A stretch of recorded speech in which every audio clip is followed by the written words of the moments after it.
Cooking is really at its best when it's shared. Wow. So I'm off to visit inspiring communities across the country to see how food brings them together. That's a bit of all right, isn't it? Exploring some exciting places. It's extraordinary. It's huge, isn't it? Look at that. Beautiful. I can think of no better place to be. While sharing mouth-watering recipes of my own. That looks amazing. I can't wait to eat it. I'm at the ready. So let's get to it.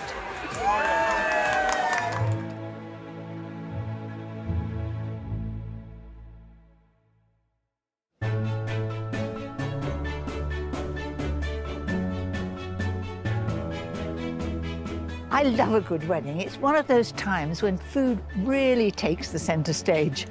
After the bride, of course.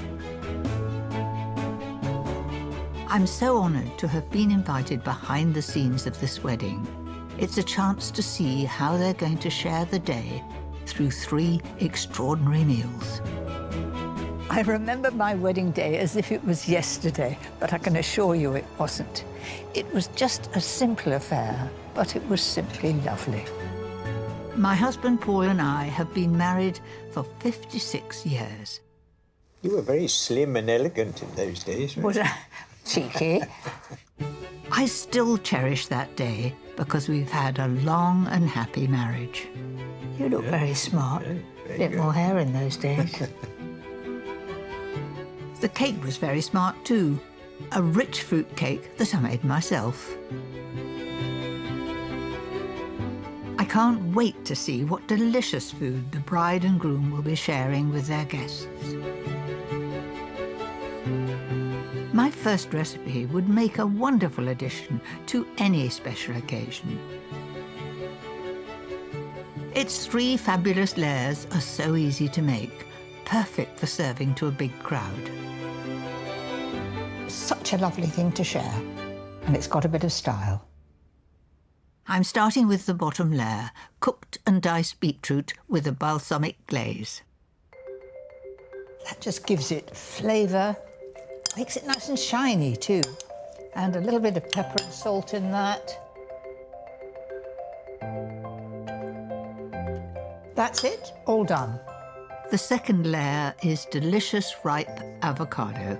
Add the juice of half a lemon. Not only does that give it flavour, it also stops it going brown. In goes some chopped fresh dill. A little salt and pepper will enhance its subtle flavour. Then I'm going to mash some of it, because it holds together better, and then leave some in chunks. Oh, it's so good. I could eat this all on its own. That's done. The crowning glory of this recipe are the cooked prawns. I have the ultimate way to dress them up for the occasion. I'm going to have a tablespoonful of mayonnaise, tablespoonful of creme fraiche, and a tablespoonful of creamed horseradish. Because any excess water will dilute the creamy sauce, I've drained the prawns really well. See, a dry bowl. The combination of creme fraiche, horseradish and mayo is a natural marriage. They go so well together, and not too much effort either. I'm not done yet. De-seed and dice some peeled cucumber to cut through the rich dressing.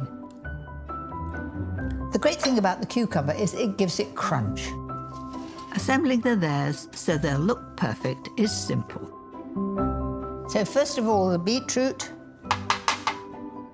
Resting the rings on non-stick paper will make them easy to serve later. Press them down lightly.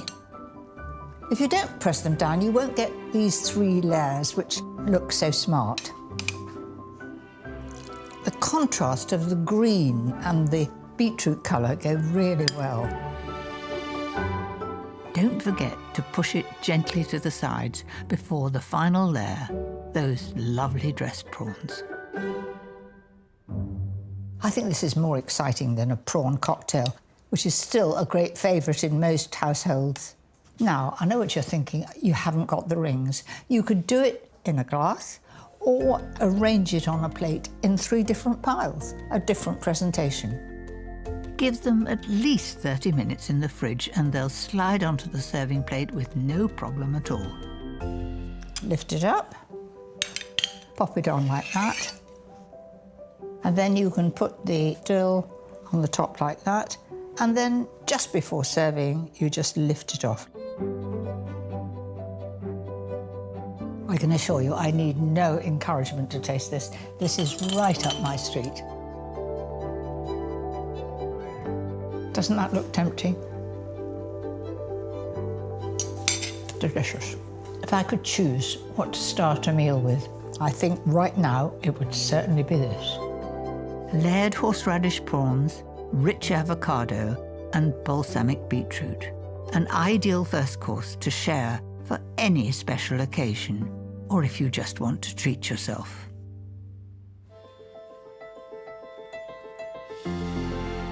Each year, nearly 300,000 couples like this one get married. The food they choose to share is pivotal to making the day one to remember. And I can't wait to see how it all comes together. It's 8:30 in the morning. Bride-to-be Kajul and her 500 guests are waiting for groom Nirav to arrive. Whilst they do, the first meal of the day is being served, a full-blown breakfast.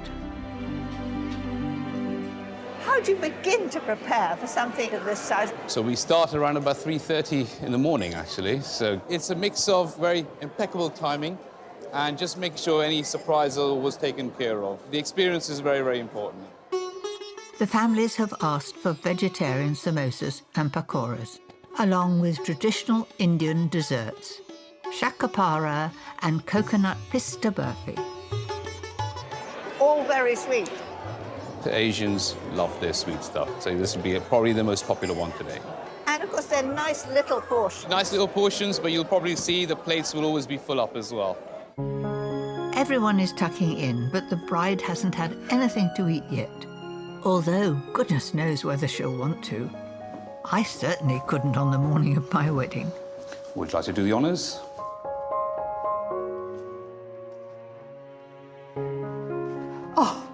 Kajul, how deliciously gorgeous you look. You've taken the wind from my sails. I brought you breakfast. Are you hungry? Yeah, a little bit. It's a very exciting day for you. How are you feeling? I mean, I can eat like a tiny bit and then I get full really quickly because all the nerves are building up. And I don't want to eat too much. I don't want to be bloated. Yes, I can remember on my wedding. I remember on the morning walking in with my cake and decorating it with fresh flowers and being very excited. You look truly magnificent, but how long has all this taken? I started at 7 o'clock in the morning, so a good few hours. But all the preparation of my henna and everything, that took like 5.5 hours to do. I can just imagine when you go down those stairs now, I think they'll begin to cry. You look so wonderful. I hope the day goes well for you. Thank you, Mary. What a magical day this is. No matter how big or small a wedding is, sharing the best food is all that matters. My next 2 recipes will thrill any guest gathered to celebrate. I'll start by making the spiced chicken. Everything all in together with a lovely spicy sauce, really, really tasty, perfect for a crowd. First of all, I'm going to make the marinade, and it's all the sort of things that you've either got in the fridge or you've got in the cupboard, so quite easy. Lemon juice, garlic, soy, ginger, and piquant peppers with mango chutney for sweetness, and 5 spice for a mild kick. This really is the perfect marinade for almost any meat dish. I've got here some chicken thighs. Add this lovely spicy marinade. Will make them taste really good. Once coated, let the thighs soak up the flavoursome marinade for 2 hours or so. Cover it. I don't want the whole fridge smelling of these spices. That's it. So here we go. When it comes to cooking, it couldn't be easier, as everything roasts together in one tin. First of all, fennel. So I'm going to put that straight in. Blanched in boiling water for 5 minutes. It'll be so tender when roasted. And then some red peppers, I've seeded them. Put those out like that. Again, spread it fairly evenly. And then sweet potatoes, and they roast really well. They don't get as crisp as potatoes, but I think they're very good. Finally, season and add the star of the dish, those fragrant, spicy thighs. Arrange them amongst the veg so that all those flavours come together. Right, I'm not going to waste any of this lovely marinade. Just spoon it in, fill in any little gaps there are there. That goes into the oven, 200 degrees fan, for about 25 minutes. Whilst the chicken will definitely turn heads, they'll be clambering for the bread that's served with it. My tear and share bread with all those herbs is great to have on a buffet at a wedding, or indeed to share with friends. I've already made a simple yeast bread dough and left it to proof for about 2 hours. That's it. Now for the fun bit. Just knead that like that. That's called knocking back. So spread that out to start with. Beautifully elastic. Ready for the exciting mix of herbs. Rosemary, first of all, finely chopped. Then chives, fresh basil, and lastly, thyme. And funnily enough, it is the thyme that comes through as the strongest herb flavour. And the perfect partner, some mature cheddar cheese. Just spread that over and knead it in. I want a really good cheesy flavour. Just go on working this until it's all incorporated really well. And if any little bits of cheese or herbs stray, bring them back in and knead them in. Pummel it hard, work at it until it's all included. To make the individual rolls, divide carefully into 32 pieces. It's a lovely dough, nice and sticky. It's like scones. It should be on the moist side. Time to get busy. If you're in a bakery and they're making these, they do them with 2 hands, but I was never good at doing whatever you do different ways like this. So I'll just use 1 hand. There we are, we're getting there. 32 dough balls later, and I can begin to build. Best to start from the middle and then work it round, so it looks just like a little flower. And you just press it in like that. In the first round, it'll take about 5. Continue placing them, building up the rings as you go. Now we've got a bigger flower, and then the others go all the way around the outside. They're dear little things, aren't they? Beautifully arranged, the tear and share just needs about half an hour to prove. Once ready, a beaten egg will give it that golden colour after 25 to 30 minutes in a 200-degree fan oven.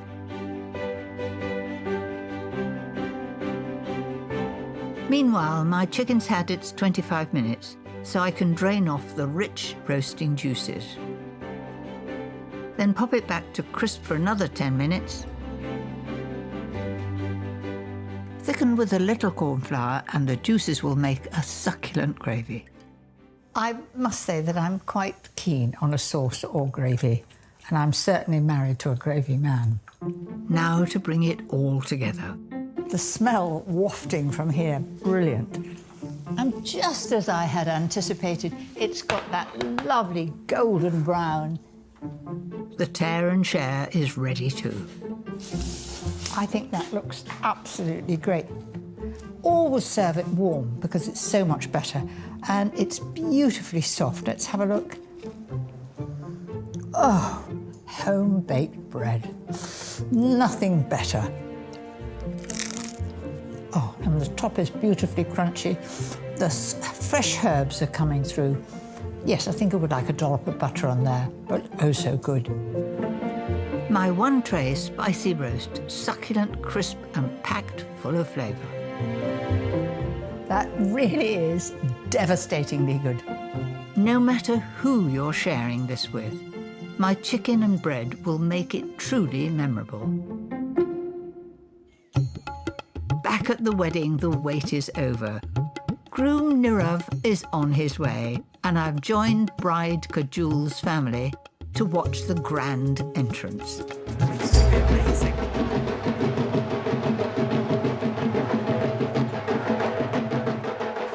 There's the groom on a horse. The Bharat is a joyous procession, symbolising the long journey the groom and his guests would make to join the bride's family. They look very happy. They do. This is a very big moment for everybody. And this is where now you'll see there's going to be a dance-off, and they're going to be literally, the groom's family are going to be dancing, Yes. and then they're going to come to a stage where they stop, and then they're going to greet each other.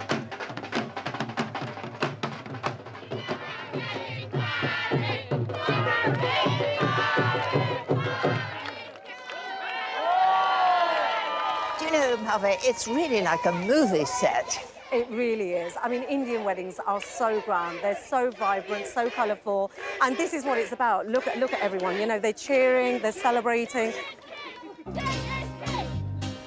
With the dancing over, gifts are exchanged to celebrate the joining of two families. The wedding ceremony is about to start. Then, just like my wedding, an afternoon tea will follow, though a little bit grander than mine was. The couple have chosen sandwiches and scones with a wonderful addition that I'm going to help make. Vegetarian kati rolls, a Bengali street food stuffed with grilled paneer and spiced yogurt. Can I have a go myself? Absolutely. Do you trust me? Yeah, no Okay. problem. Yeah, I should. There's a lot at stake, and I want to impress Chef Dev. I take one of these, Yeah, and then And a bit of the tandoori grilled paneer. looks good. yeah, It's like in a Swiss roll, really, because Yeah. Swiss roll you start at one end. yeah. Am I being a bit too generous? Never mind. And put the tomato a little bit. Do I have to cut this? Cut it up a little bit? Yeah. Not too much. Not too much. No, not too much. Okay. Yeah. And then I You're roll folding, this. yeah, roll, yeah. I'm rolling it as tightly Yeah, as I can. tightly, yeah, that's it. A little trim to tidy up, Put this Yeah. over the top, Yeah, over and top. then I start by dividing. Yeah, So that one will go halfway along. yes, very good. Very good. Am I top, Good, of, the, good am I job, top of the good. class? Yeah, you are a head chef. No, I'm a sous chef. Sous chef. In this occasion, I'm certainly a sous chef. So how many of these are you going to make? So we're going to make over 400 of these, just to Really? be on the safe side. How about that then? Very nice, professional. Yeah. Thank you. Thank you.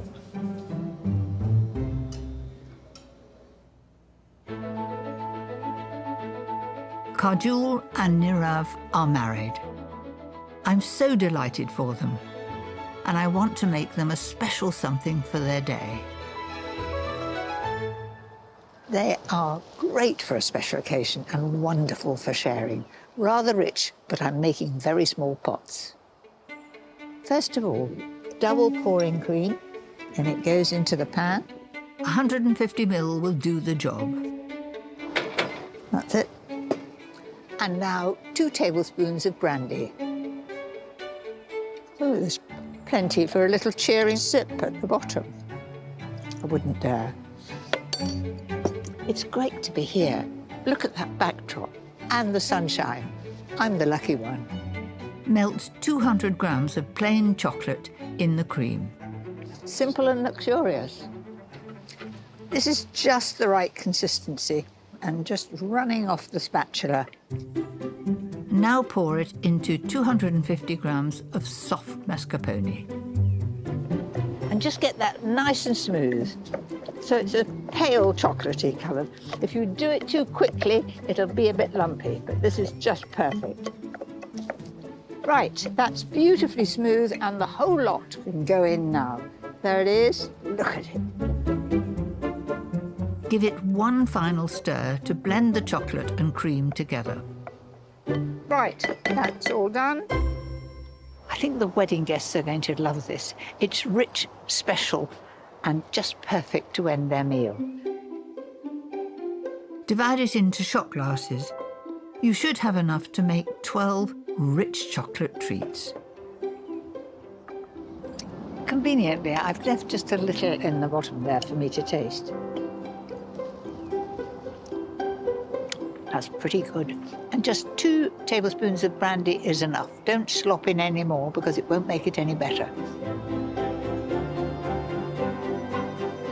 Don't they look beautiful? Simply pop them in the fridge for about 3 hours and serve chilled, topped with crystallized edible flowers and white chocolate curls.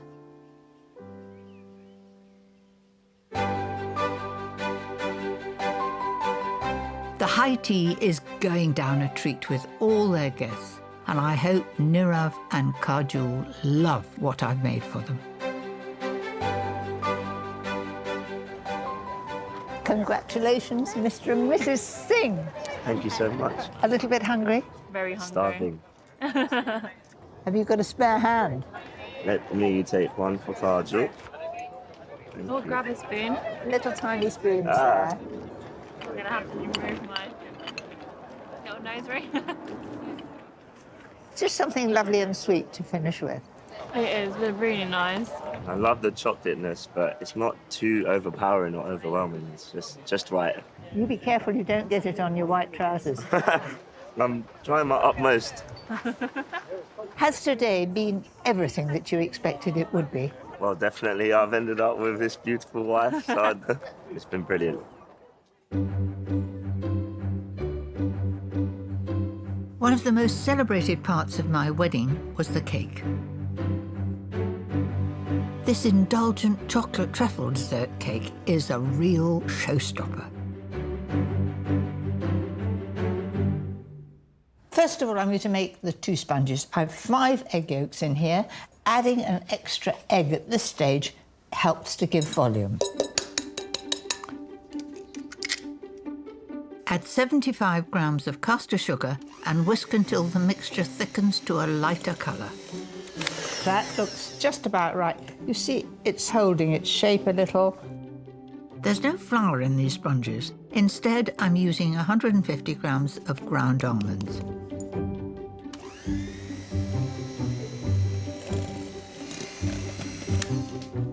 Followed by 180 grams of melted plain chocolate. Every scrap of chocolate going in there. At this stage, the consistency is stiff. There it is, stiff, but all one colour, and the chocolate is well incorporated. 5 whisked egg whites will make the sponges light as a feather. To begin with, I'm just going to slacken it down with that. Now I'm going to add the rest of the egg white and gently fold that in so that the egg white can be the raising agent. Simply divide the mixture between 2 greased and lined 20-centimetre tins. A little bit more to come out. Just make sure I don't waste any of it. They'll need 30 minutes in the oven, 180 degrees fan. And now I'm going to make my sensational truffle mousse filling. Whiz up 180 grams of plain chocolate until it's finely chopped, almost like a powder. That's it. Add 150 ml of sugar syrup. Simply sugar dissolved in boiling water. And while it's still hot, add the egg yolks. Because this is a treat, a tablespoonful of brandy or rum. Then quickly whiz it together. The heat of the syrup will cook the egg yolks. That's just perfect. This will now make a lovely chocolate mousse. All I've got to do is add the whipped cream. So I'm going to put a little in just to start with. That'll just slacken it down a bit. That's it. And then the rest in one go. Just fold it in fairly gently. If you're careful, it keeps the air in. Look at that. Perfectly smooth, rich, creamy, chocolatey, hint of brandy. Right, the sponges have cooled and I've lined a deep 20-centimetre tin. It's time to layer up. Turn it over like that and just slip it in and then press it down quite firmly so that it touches the edges and none of this drips down the side. Now on goes this truffle mousse. Pour it in. Looks like velvet.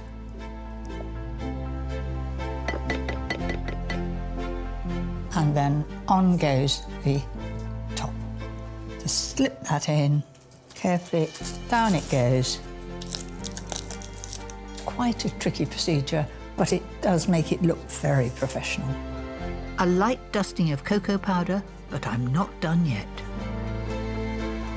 The mousse needs to set in the refrigerator minimum 6 hours or overnight before we serve it.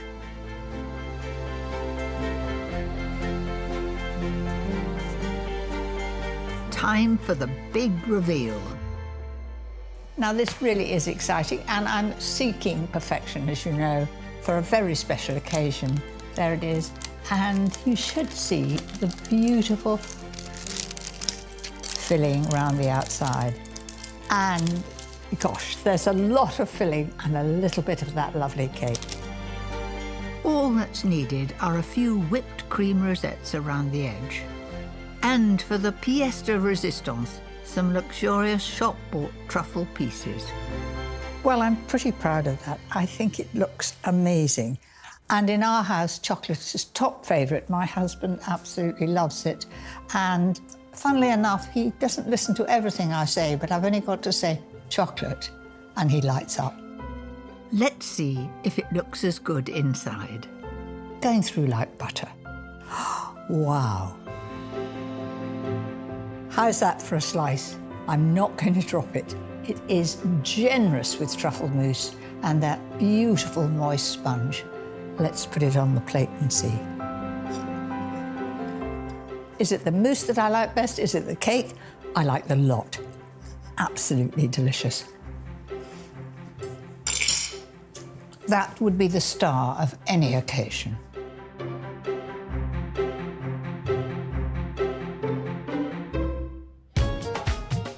It's almost sunset and the party continues with the final meal of the day. Huge sharing platters of barbecue meats and curries. What a brilliant day and such a lovely couple. I'm off to share the evening with them, so cheers. Oh, that looks very good. Yes, thank you. Next time, I'm in Bristol. Look at that. You've given me a sharing feast. Sharing dishes I think that looks very special. and new experiences. Thank you.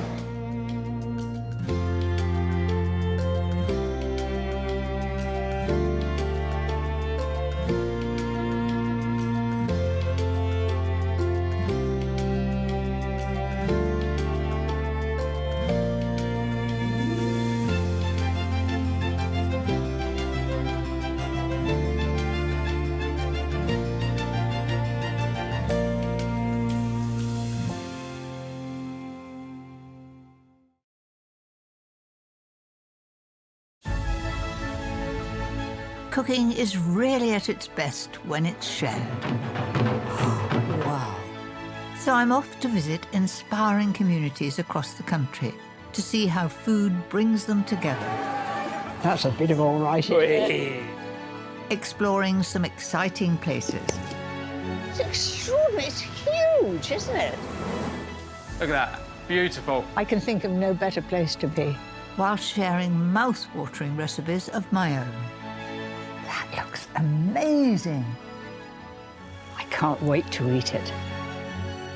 I'm at the ready. So let's get to it.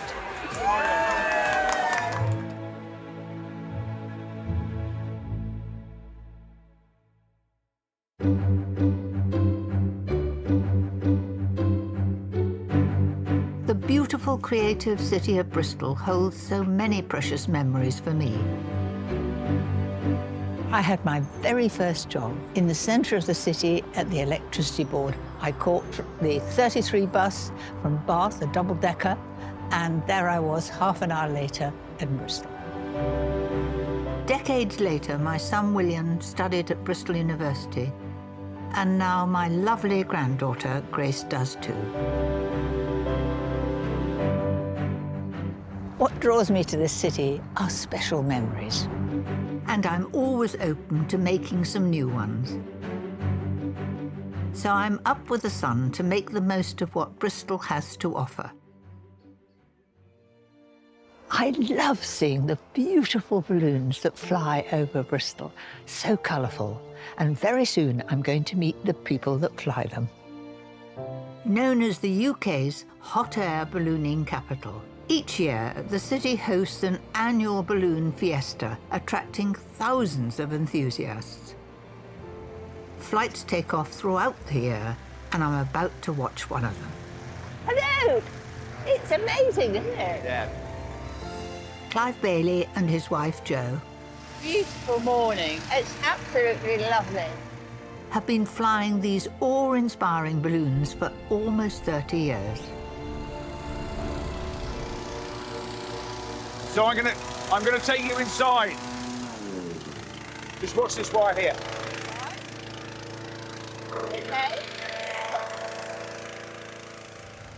It's a bit like a rainbow. It's extraordinary. It's huge, isn't it? When you see that beautiful, colourful balloon in the sky, it doesn't look that big. Yes, but it's massive. 300,000 cubic feet, this one. And then you condense it down and put it on in your... In a bag about that big. Is that difficult? I think you'll be right. Yeah, a bit of muscle, yeah.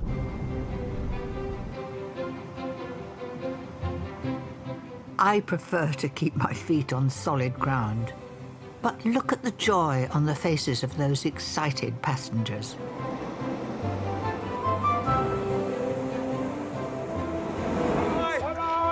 Goodbye. Enjoy. See you tomorrow. Do you know, it is so peaceful and magical. And the blue sky behind, it's a perfect day. Beautiful, beautiful. And we're so honoured to be able to share our passion with other people. And everybody in there be like, wow. We've had people cry all sorts, haven't we? And there's no feeling of movement when you're in the basket. You could close your eyes and you would not know you're moving. It's amazing.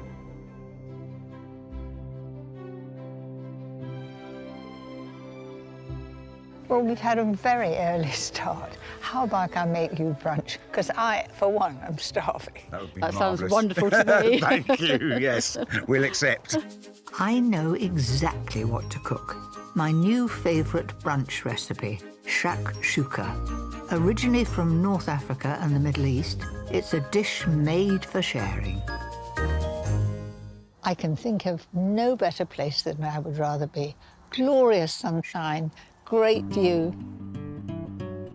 So first of all, a couple of tablespoonfuls of oil in the pan. That's it. Then 2 onions, finely chopped. And here, if you haven't time to do them finely, it'll just take a little bit longer to cook. And give that a good stir. A couple of cloves of garlic and 1 red chilli gives this dish its punch. Add more if you like it hot. I love the sizzle and the smell. Wonderful. You can scale this recipe up or down, but you do need quite a big pan to start with. Now for a heaped tablespoon of tomato paste and 2 cans of chopped tomato. Now all I've got to do is add a little sugar. Always just gives a lift to the tomato. Scant teaspoon. Look at that. Gentle bubble, and it's beginning to reduce. If you're cooking tomatoes, you need a shirt like this so the splashes don't show. I've had this one since the 70s. It's one of my favourite, and it's perfect for this occasion. Now for the clever bit. I'm making 4 small indents in the rich sauce for the eggs, but I could create more for a bigger crowd. That's it. The smell is very tempting, so lid on, and that will steam the top of the eggs. Meanwhile, I want some parsley just to put all over the top there. That's it. Now I'm just going to have a look and see how this is doing. I want the top to be opaque. I think we're done. That looks so inviting. And will taste even better with some garlic flatbreads to dip into it. Little did I know all those years ago when I was coming to Bristol on the 33 bus that one day I would be cooking this in front of the suspension bridge. Clive, Joe, come on, help yourselves. Girls first, come on, there you are. Looks delicious. Here's a plate, a little bit of flatbread with it. Help yourself. This is absolutely delicious. It tastes so fresh. It's just got the right tang for me. It's perfect. The bread is absolutely delicious, Clive. You need to have some. It's really lovely. And it's good if you're sharing it with a number. I mean, you have 14 in your balloon. To make it for 14 is quite easy. I'm so pleased that Clive and Joe enjoyed that. If you want to make my crisp, buttery flatbreads, it couldn't be easier. Just mix 175 grams of self-raising flour with half a teaspoon of sea salt, 1 egg, and 70 ml of milk. This really is a very simple introduction to bread if you've never made it before. Time to get my hands messy to form the dough. Flour underneath, and then just knead that till it's completely without lumps. The flatbreads will be wonderfully crisp if you roll it out as thinly as possible. But it's the rich garlic topping that makes this bread a winner. 75 grams of softened butter, very soft, so not to pull the dough about. 4 cloves of crushed garlic, 2 tablespoons of finely chopped parsley, and a little salt and pepper. And just slather it on. It's nice seeing all that parsley coming through, isn't it? All that's needed is a layer of grated cheese. I'm using Parmesan, which is best, but use whatever you like.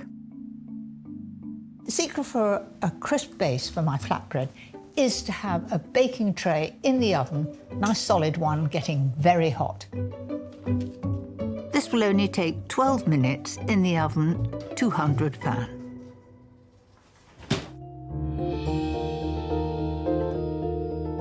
So, not only does it look good, the smell of that garlic and herbs are lovely.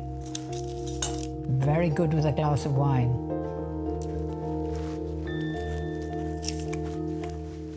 Do you know, that tastes incredible.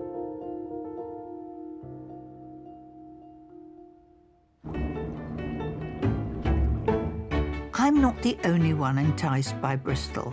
This vibrant city lures creative entrepreneurs from all over the world, many drawn to its thriving food scene here at the harbour side. OK, service, please. Welsh-born Larkin Sen is one of a new breed of chefs. Looks lovely, Freddie. Helping to build the city's stellar food reputation. Welcome to Wapping Wolf. I've known Bristol over the years, but this is something totally new to me. Are these ship's containers? They are 100% converted shipping container restaurants for young, aspiring business owners like me. They're quite compact, so you have to be very tidy and organised, don't you? Yeah, and very small, like me. It's wonderful to see how food has helped transform this harbour from the one I remember. What sort of food do you specialise in yourself? So Wakiko specialises in authentic Asian food. That's very high in flavour, and we kind of like embrace sharing in terms of all of our dishes. It's a lovely spot by the water and the perfect way to bring people together. Oh, gosh. Mary, these are some fantastic dishes. I'm really proud of this one. These are locally grown Somerset shiitake mushrooms. I'm finished with a bit of garlic soy. This is our buttermilk marinated Korean fried chicken, cooked to order, really crispy and a little bit spicy as well. I must say, I also like the look of the pork belly steamed buns. So beautifully tender.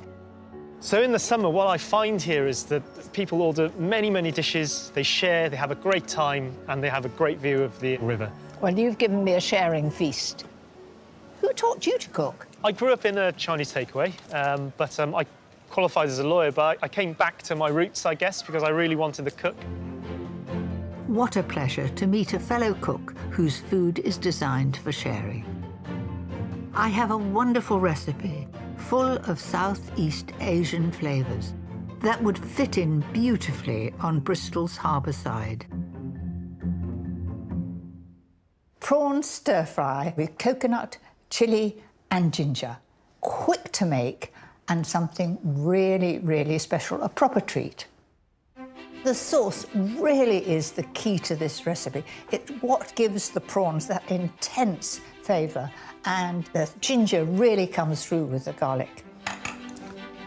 Take a decent-sized jug and mix 2 teaspoons of corn flour with a can of coconut cream. And I didn't get it on my shirt. That was lucky, wasn't it? There we are. Nobody'll know. Now for those fragrant flavours.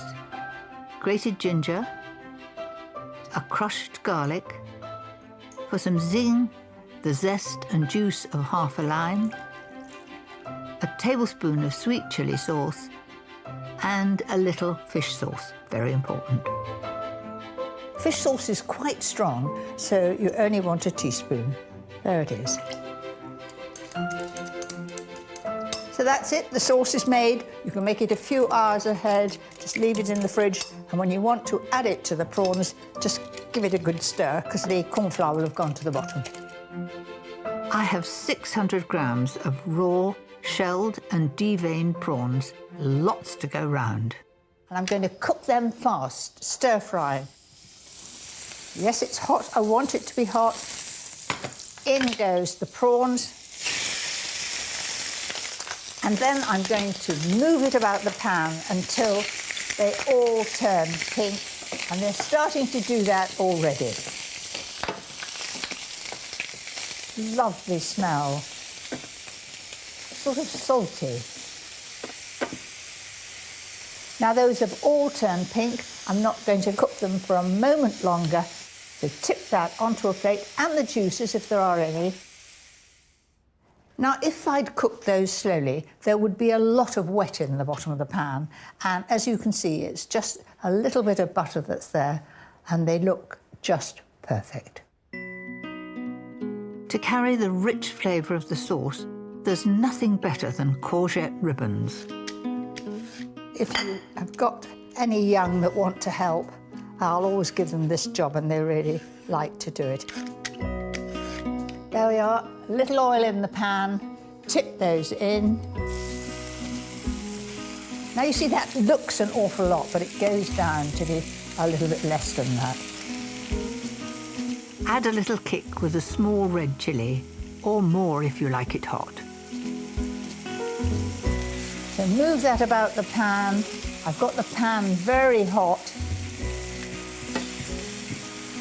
And that's well on the way. Finally, a couple of handfuls of baby spinach. Gently turn it over.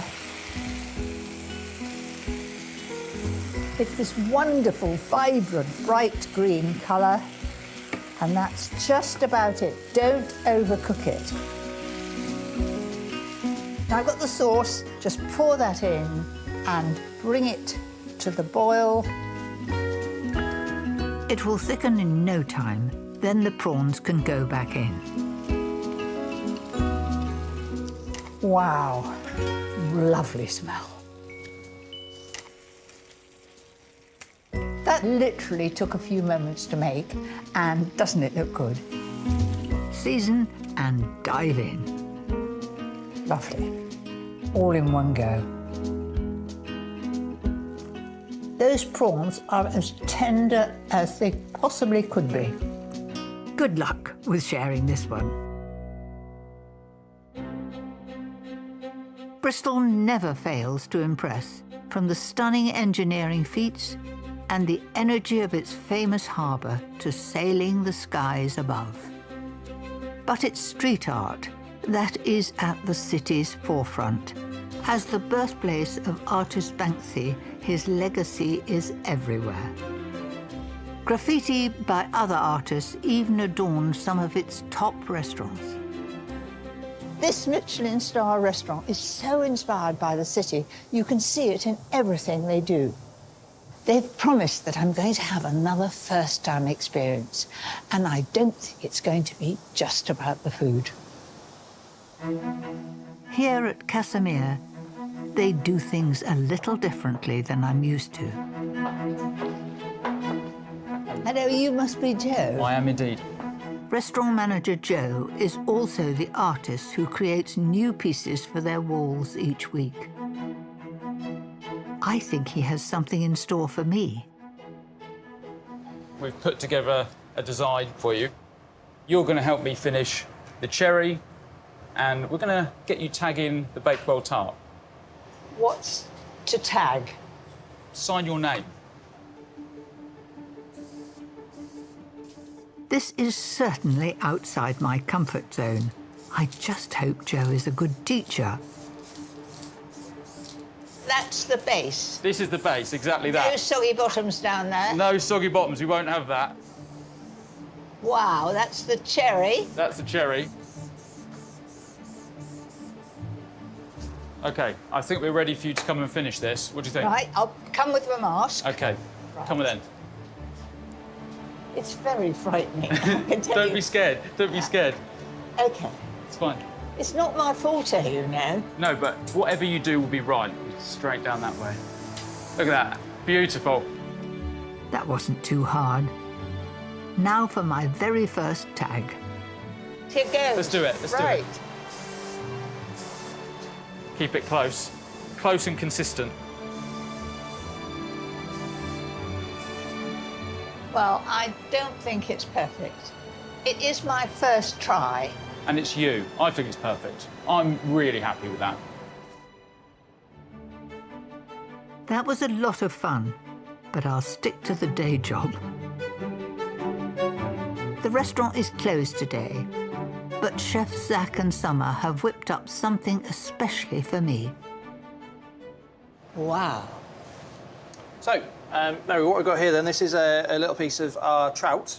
It's been lightly smoked. There's some wasabi on there, which comes from Hampshire. There's a nice little bit of crispy seaweed. And it's best to be enjoyed in one mouthful. Well, this is most enterprising. Lucky Bristolians. Cheers. What do you think? Is that wasabi? Be patient. I get this freshness. Yeah. And it is just so beautiful. It combines well. Absolutely lovely. The restaurant serves a 21-course tasting menu, but I'm moving straight to dessert. A crisp blueberry pie with smoked ice cream. Very interesting. This has been a truly wonderful experience. I've seen a new side of Bristol, and I love it. Thank you for coming, and for that. Well, I'm not so proud of that, but yours is a masterpiece. I've shared so many new experiences today, but sometimes I yearn for the comfort of a classic. And this dish is just that. Tuscan chicken, a true family favourite, because I can do it ahead, it's all in one pot, less washing up, and it tastes amazing. In the bowl, I've got 6 chicken thighs. They're quite big ones. The bones in, I find that that gives the best flavour. 2 tablespoons of plain flour and 2 teaspoons of paprika will give these skinless chicken thighs a delicious flavour.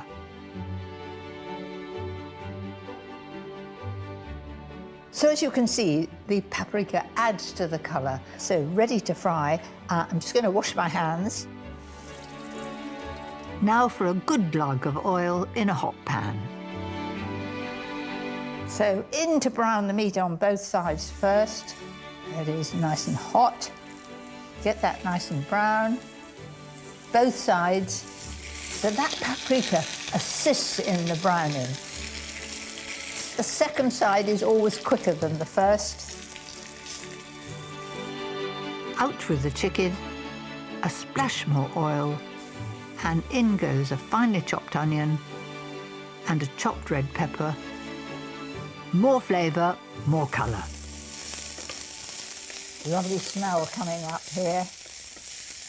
Keep it moving. Throw in 2 crushed cloves of garlic, 2 teaspoons of tomato puree. 1, 2, that's it. About 30 grams of sun-dried tomatoes chopped up a bit.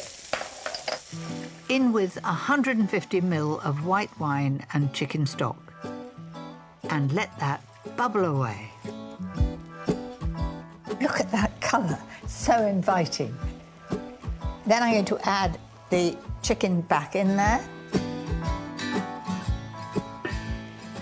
And if there's any leftover seasoning from the chicken, throw that in too. Pop the lid on and simmer gently for 30 minutes. Simple and delicious. This really is the perfect sharing dish. Here goes. Oh, that looks a bit all right. Now to enrich and thicken with 150 ml of double pouring cream. Don't use anything low fat, because if you do and you bring it to the boil, it could well separate, which this won't. For a splash of colour, throw in 150 grams of baby spinach. Looks as though it'll never get down, but it will as soon as it touches the heat. I think that looks very special. The chicken is a perfect tempting colour. The sauce is rich and creamy, and look at the consistency, it's just right.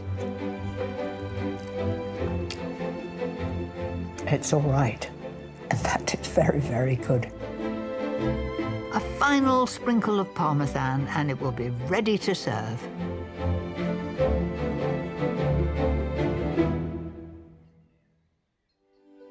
It's been wonderful making new memories in a city I know so well, but there's something important I want to do before I leave. Whenever I'm in Bristol, there is one special place that I always visit. Our son William was a student here, but he passed away in 1989. A plaque was laid in the university grounds in his memory. And I always come here to reflect on the treasured family times we all had together. There you are, Will. I have one final recipe to share that Will would have loved, and all my children and grandchildren absolutely adore. And now a really lovely family pudding that is quick to make. It's pear and blueberry galette. First things first, the light sponge base. A couple of eggs.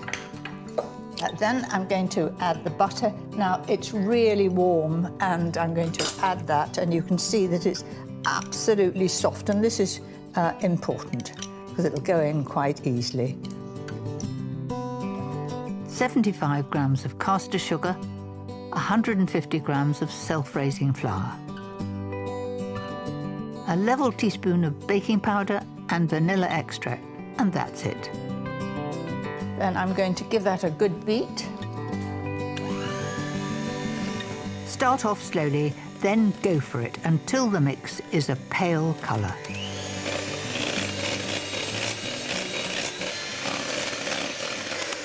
That only took a few moments, and let's free the beaters.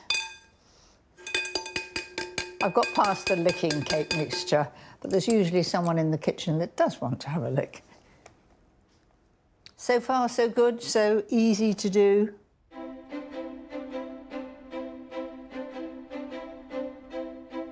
That's the cake base done, and then I've got 2 tins of pears, cut each one into about 3, like that.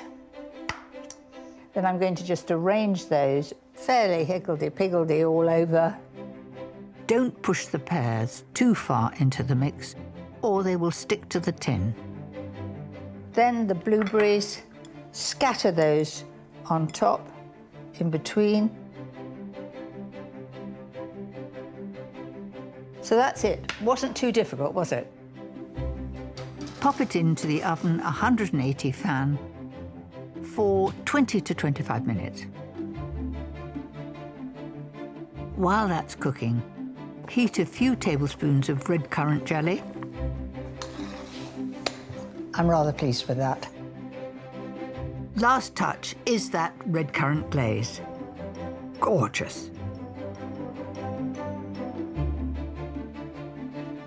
There we are. It's cooked beautifully right through to the middle. I would say that would serve, what, 6 to 8, depending on how hungry you are. Do you know something? That really is superb and so easy too. That brings an end to my visit of a city I hold so dear. And what a wonderful trip it's been. And I'm sure I'll be back very soon. Bristol will always have a special place in my heart, sharing old memories and creating new ones. Next time, I'll be batting for England.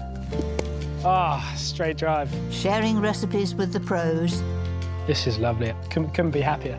And meeting the stars of tomorrow. Pile them up.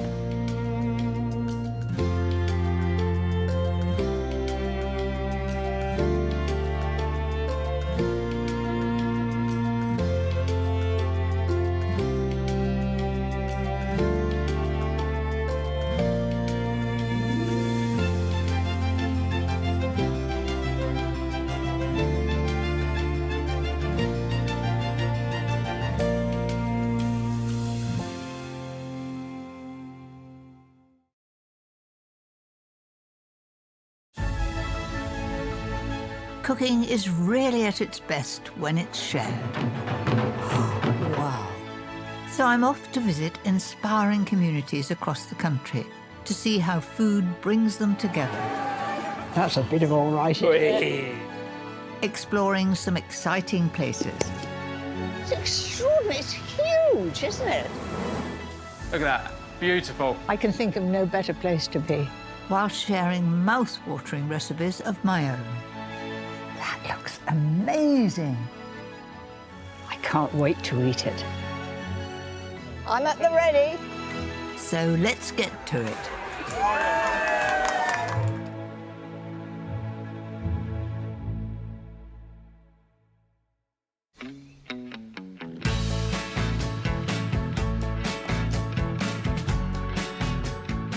I've spent a lot of time watching cricket in clubs just like this one because my husband and boys love to play. Breaking for tea during a cricket match has been a tradition as long as the game itself. It always reminds me of summertime.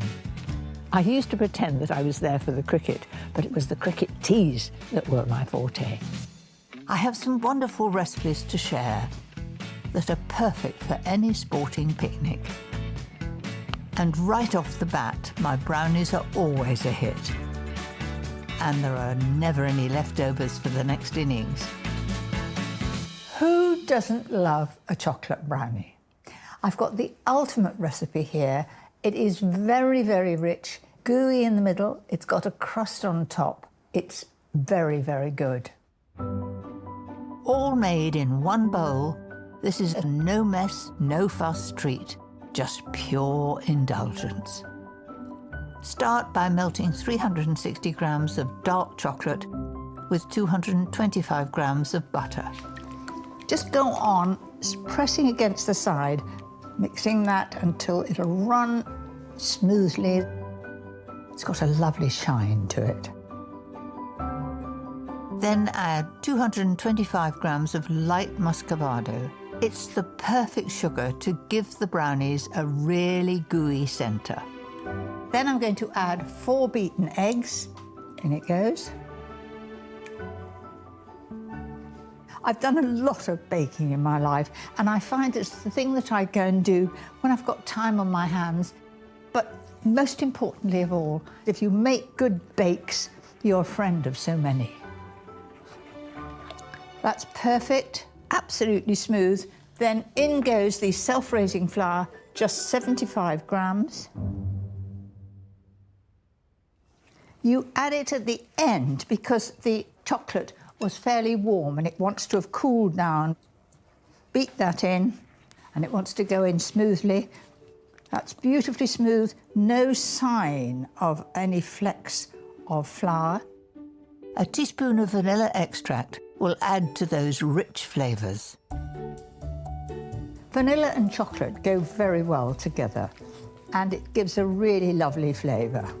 Finally, 75 grams of dark chocolate chips. This is the perfect, indulgent chocolate brownie, and just to come across those few lumps of hard chocolate is lovely. No dividing up needed. Simply pour into a greased lined tin 30 by 23 centimetres. And if you think there's lumps in there, it's not, it's those chocolate chips. This gloriously gooey mix will need a little encouragement to make it level. Into the corner over here. That is perfect. Pop into an oven 160 degrees fan for about 45 minutes. I've been drawn in by the smell of chocolate, and the time is up for the brownies. Just look at that, a perfect brownie. Should have that lovely shiny top. Don't worry about the odd crack, part of its charm. Wait for it to cool before sharing. It'll be worth it. This reminds me of feeding my husband Paul and our boys when they played cricket in the village. We wives would all do it together. It was all a social thing, great fun. So cut it into 24, and then just cut these across little pieces because it really is very, very rich. It's melt in the mouth. It couldn't be more chocolatey. Rich, gooey, and totally irresistible. This is a treat that goes a long way. Perfect for sharing. This really is the ultimate brownie.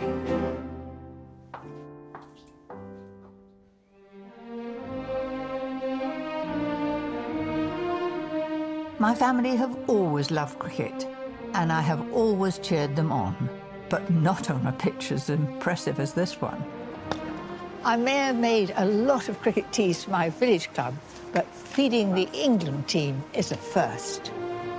Fresh from their test match success against New Zealand, in just 2 days' time, England will face off against India, here in Birmingham. I'm so excited to meet 2 of our top stars, Ollie Pope and Johnny Bairstow. You really must be on a high because New Zealand was so successful and we were so proud of you. Yeah, no, it's been an amazing few weeks. And this guy's obviously been pretty special as well, leading us to the last 2 test victories, really. But yeah, hopefully long may it continue. So you both bat and wicket keep. I know all about wicket keeping because my husband was a wicket keeper, and Hobie, my grandson, is a wicket keeper, and I've spent many, many hours on the cricket pitch, but making the teas. it's good fun wicket keeping. I mean, it's not great on the fingers, a lot of broken fingers along the way. Actually, it must be bad on the knees, because you're always down there, aren't you? Bad on the knees, bad on the fingers. I think you've done all right making the teas, I reckon. I think I'm on the right side. I'm more at home with Battenberg than batting practice. But my husband and grandsons wouldn't forgive me if I didn't have a go. Have I got my hands right? Yep, that's perfect. You ready? Kind of. I'm terrified. 1, 2, 3. Ah, straight drive. It's not 6, though, is it? It's not 6, probably 4. That's the straightest I 4. didn't miss anyway, did I? Absolutely not. It's gone for 4. It's a better technique than mine. Correct, and mine. I've only been trying to do it for 20 years. My first 4 at Edgbaston. Maybe I've got a 6 in me. Right, we'll go again. Wait a moment. They usually roll the sleeves up. Always roll the sleeves Get the guns out. Right. 1, 2, 3. Oh, that's a shot. But not far enough. I wanted to get it right over to your stand. Well, that's what Ollie said for a little while here as well, so you've hit it further than him. Yeah, exactly. I couldn't even hit it that far. Spending hours on a pitch like this one, you certainly would build up an appetite. Cricket teas, when I used to do them, were sort of ham sandwiches, scones, a nice fruit cake. Oh, those were the days, weren't they? Yeah, every now and again you get a cheese and ham toasty, don't you, as well? Well, every now and again. I wish we were having that these days. It's more like a protein shake and the more sensible options. Mind you, it does work, doesn't it? Yeah, every now and again. That's a good thing, because I have a special dish to share that I know will bowl them over. Johnny and Ollie have certainly earned themselves a lovely lunch. This is a beautiful salad of rice, hot smoked salmon and asparagus. It's light, it's nutritious and full of flavour. I've got 300 grams of rice and wild rice, and I've cooked it according to the packet. The wild rice is a grass and it gives it extra texture. 6 finely sliced spring onions, a bunch of flat leaf parsley and another of chopped dill create the perfect balance of flavours. I love the brightness of the herbs. It's got to look good as well as taste good. And of course, be very nutritious. So far, this is all about the herbs. But my mustard, honey and lemon dressing will give the dish a real boost. Good to make it in a jug, because I'm not going to splash it all over myself. Steadily pour in 180 ml of olive oil to emulsify into a thick dressing. Then add the zest of 1 lemon for extra bite. Right, now the rice is well blended with all those herbs. I'm going to add the dressing, a little pepper and salt, and it will give it a real depth of flavour. Pop the rice into the fridge to absorb all that gorgeous dressing. Then it's onto the asparagus. You don't want all that tough old stalk there, so you just snap these off. If the spears are thick, cut them in half lengthways. But these young asparagus look the perfect size. I'm going to take these, make all the heads level there like little soldiers, and then shred up the ends. So people will get perhaps little short pieces of nice tender asparagus, or they might get the end. Just a little salt in there like that. Only boil the asparagus for 3 minutes. I don't want them to be soggy. While that's doing, I'm going to cut the eggs up. I've soft-boiled the eggs for about 6 minutes. That's just perfect. Gosh, they've got bright yellow yolks. That means that the hens have been beautifully fed. Eggs are ready, and so is the asparagus. Run them immediately under cold water. It will stop the cooking and keep them green. There we are. And now for the final ingredient, hot smoked salmon. It comes already prepared, and I'm just going to flake that up. And you'll be surprised when you actually break it up. It's a lovely pale pink. Normally, salmon is smoked raw, always has been. This salmon has been salted first, then smoked at 50 degrees rather than the normal 25. All that's left is to bring these wonderful ingredients together. So often a rice salad is absolutely boring because there aren't enough exciting things in it. And I'm not sort of doing a pattern or anything, I'm doing it fairly informally. So where's there a gap? Just there. There we are. And top it off with that hot smoked salmon. I do like to keep these flavours separate. And I'm not going to toss it or anything because that will spoil the appeal. That's it. Just a tiny sprinkling of pepper over the top.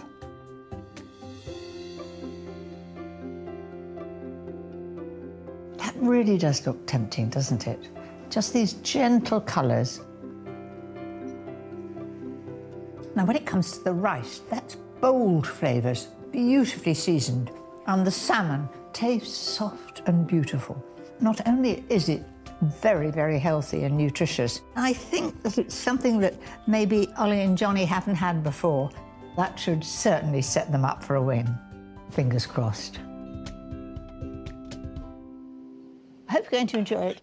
Oh, I love salmon. Not the best chef, but I think I can cook salmon, so that's one of my most popular dishes back home. So you cook for yourselves? Sometimes. I keep it as basic as I can. Johnny puts on a good barbecue like he did the other night, so if he's doing that, then I'm pretty happy. You do a barbecue? Yeah, I do enjoy a good barbecue, yeah. So come on, let's be hearing what you think about this then. This is lovely. Couldn't be happier. If I tried to do this, I'd get it very, very wrong. Not if you followed my recipe. Well, it's a very good point you make. I'll have to get that off you after this. I'll send the boys my recipe, with pleasure, of course. But let's see if it's going to give them the boost they'll need on the pitch. Look at that! That's about as far as yours. No, it isn't. That was amazing. I love the sound, the willow on the ball. One of the little sounds, isn't it? Yeah. That was pretty sweet. amazing. Thanks ever so much. Whether you're batting for England or just having a knockabout in the garden, my next dish is perfect for a lazy Sunday in the sun. Jumbo lentil spiced rolls, an alternative to sausage rolls. Great to eat outside, perfect to put in a lunchbox, take on a picnic, hold them in the hand and enjoy them. The key ingredient of this dish are the puy lentils, which I simmered until tender, then drained. So, to add great flavour to them, first of all, I've got some soft goat's cheese here. Sun-dried tomatoes, I've chopped them up a bit. Just a little bit of oil there, that's all better. Then it's in with freshly chopped mint and some grated mature cheddar before I spice things up with cumin. I'm going to add 2 teaspoons. Don't expect it to be strong, it's sort of mellow and warming. The moisture from the soft and creamy goat's cheese will help to bind everything together. It's just a little pepper and salt. And that's it. All we need is half a sheet of ready rolled puff pastry. So I'm going to put half the lentil mixture in a row all the way down there. But first of all, I'm going to put some beaten egg so it sticks well. Brush on both outer edges to get a really good seal. That's it. Now for that lightly spiced lentil filling. It does look a bit like sausage mixture, doesn't it? I'm rather underdoing it at the moment. Let's see how we go on. I need a little bit more in the middle there. You always add to it, you can't take away. That's perfect. I'm then going to pull this over the top. Carefully now, it's a warm day. It's not the easiest thing to do. Push that right over like that. Then I'm just going to press that down all along with the back of my hand. And because I don't want the filling to fall out, then take a fork and just press along there. And that'll make sure that it holds together. That's it, all the way along. Make a second roll and brush them with a little beaten egg to give a lovely golden colour as it bakes. 25 minutes at 200 fan will do the trick.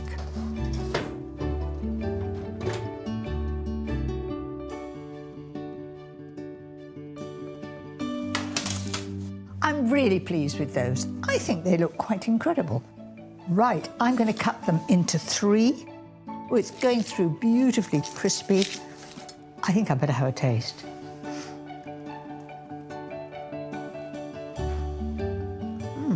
My teeth went through like butter. That is really, really tasty. I never thought that anything could beat a sausage roll, but these lentil rolls really are pretty close. In the world of competitive sport, good food can give the players an edge. At Edgbaston, head chef Scott Mariniere is the man in charge. He keeps the players well fed, along with the thousands of fans. It's a hive of industry here. Well, as you can see, we're in full flow, getting ready for the test match. Here at Edgbaston, we have 11 kitchens. 11 kitchens? Well, how many are you catering for? Major match day, we're looking at over 2,000 covers. Oh, the mind boggles. The kitchen is abuzz with activity. I'm keen to see what's on the menu for the England team and their guest, India. What we're going to do with this, Paul? The butternut squash steaks, I'm going to char grill, and I'm going to do like with the onions and the rest of the butternut squash. I'm going to do the butter bean casserole and infuse it all together. I love butter bean casserole. Very delicious and pretty healthy too. Oh, delicious. Yeah, well, that's for the players, so only the best. It's great to see that the teams are so well looked after. That casserole sounds scrumptious. Finished the days where we used to do cakes and sandwiches for afternoon tea. So, in fact, you work closely with a nutritionist to get the right food for the right team. Yes, correct. So make sure that everybody's happy and they are eating the correct foods at the correct times to get the best results when they're playing cricket. The players may want healthy options, but thankfully Scott also caters for fans who still like a treat between innings. So we're in the pastry area right now, and we've got some nice pineapple and ginger cake if you'd like to try a piece. Oh, yes, that sounds right up my street. There we go, Mary. Oh, it's sort of a little bit like a pineapple upside-down cake, but it's got the moisture of a carrot cake. I don't know if I could open my mouth like that, but I'll have a jolly good go.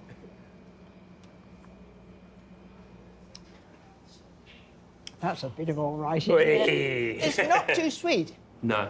And I absolutely love it. Glad you enjoyed it. Really, really nice. And it's one of my favourites too. Like Scott and his chefs, I think a rich, warming casserole is a wonderful dish to serve after a day playing sport, or simply to satisfy hungry teenagers. Chip Chip Casserole. Why that name? It's got chipolatas in, and it's got chipotle, if I'm saying that correctly, which is a hot paste from chilies. Looks a bit like tomato paste, but it's, I promise you, pretty hot. Fry off 12 chipolata sausages in some sunflower oil. Immediately that they touch the pan, they'll begin to stick, so just move them like that and keep turning them. I think chipolatas are great because you get a lot of crispy outside. Keep moving them. The more colour they take on, the more flavour. Beautifully brown. Oh, I could eat one of those right now, so tempting. Now, straight away, I'm going to put 2 onions that I've sliced up in there. Then 1 pepper, which I've de-seeded. And then some garlic. Cook down for a few minutes to soften. The moisture released will help lift that caramelised sausage from the bottom of the pan. And now I'm going to add some more flavouring. First of all, the paprika. 2 teaspoons, that's to give colour, and it's not a very strong flavour. It has that smokiness. Then it's in with a teaspoon of that smoky chipotle paste and a tablespoon of tomato puree. Now, there really is a waft of smokiness coming up. It's almost as though I've been barbecuing, but here I am in the kitchen. Time for the liquids. The stock, first of all, that's 200 ml. And about 100 ml of white wine. The alcohol will cook off, but the same quantity of stock could be used instead. That's it. Then I'm going to add the baked beans. Always a favourite with children, and extra flavour from that tomatoey sauce. There you are. The beans make it a casserole. Season with a little pepper and salt, then back in with those lovely brown sausages. So I'm going to simmer that for 25 minutes with the lid on because I want the onion and the pepper to be tender. As the casserole simmers away, all those sweet, smoky flavours are coming together as one. Oh, the first thing that hits you is that lovely smoky aroma. Finally, add 275 grams of fresh cherry tomatoes to that delicious smoky sauce. Just push them down into the juices, and it'll only take a few moments till they've softened. A casserole is great for teenagers. They eat for Britain. It fills them up, it's colourful, it's inviting, and they'll love it. To help satisfy those big sporting appetites, what's better than a baked potato? There we are. That'll help fill them up. Just going to check that they're done. Perfect. That looks amazing.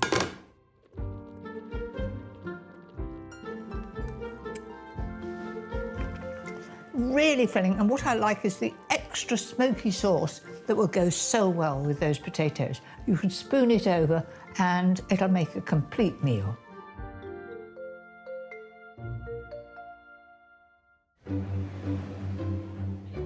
Birmingham loves its cricket. Clubs, schools and local teams are busy training up the next generation, ready to score a century for their country. Good shot. Daisy, you will be gentle with me, won't you? Yeah. I've stepped into the crease at a local primary school. Good shot. Well, that was encouraging. Well, I'm going out while I'm winning. You were a very good little bowler. Do you like playing cricket? Yeah. My best batting days could be behind me, but head teacher Paul Sansom is making sure these players have a bright future. We've been playing cricket here for at least 15 years. Okay, the children love it. Still play a bit of football, but cricket seems to be really growing in popularity. You can't take your eye off the ball, can you? Here are our county cricket players. This is Hannah and this is Isa. And your brother and sister? Yeah. And what age group do you play? I play for under 11s. You should be very proud of that. And which group do you play for? Warwickshire under 11s as well. And do you enjoy it? Yeah, it's the best game ever. And what's it like having your sister as well at the same time? Sometimes it can be annoying, but it's good practice. Well, I think I'm better at cricket tees. Would you like to come and help me? Yeah. Thinking up snacks for children can sometimes be hard. But my recipe is perfect for young children and teenagers to make and share. So these kebabs are great for a cricket tea. I've got a skewer with a nice point. This is mango going right through the middle there.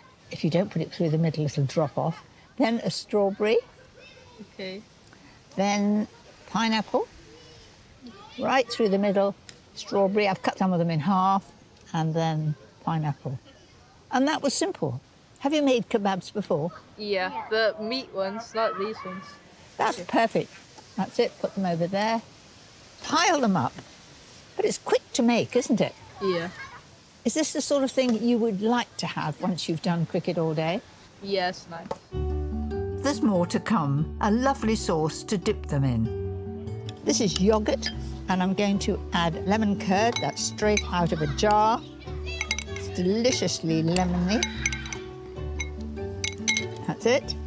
A little fresh mint. You have mint in a lot of cooking, and I love it. And then I'm just going to mix it enough so it's a little bit streaky. So it's not difficult at all. That's it. You couldn't have simpler ingredients. And it goes so well with the kebabs. Just have a dip in and see what you think. What do you think? It's very nice. It's got the good taste. That's good. And what do you think?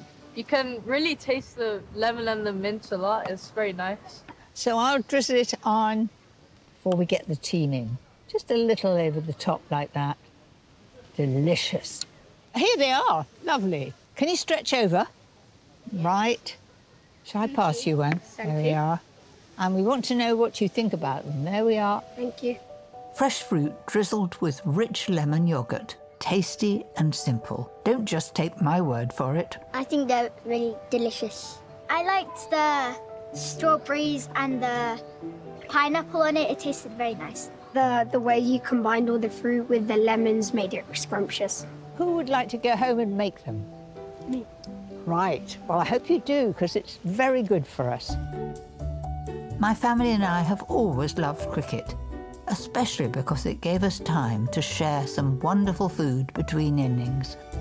What a treat meeting the England cricket team and the children that are the future of the sport. And given the right nutritious boost, that future looks very bright indeed.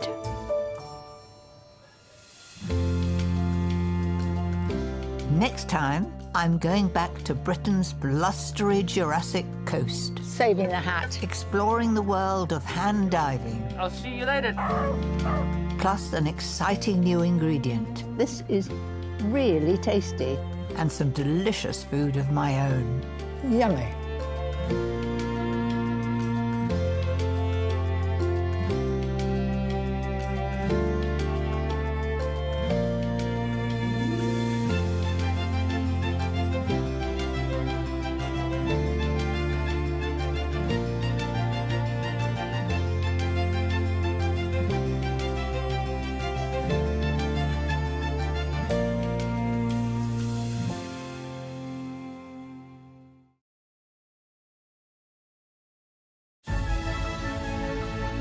Cooking is really at its best when it's shared. Wow. So I'm off to visit inspiring communities across the country to see how food brings them together. That's a bit of all right. Exploring some exciting places. It's extraordinary. It's huge, isn't it? Look at that. Beautiful. I can think of no better place to be. While sharing mouth-watering recipes of my own. That looks amazing. I can't wait to eat it. I'm at the ready. So let's get to it.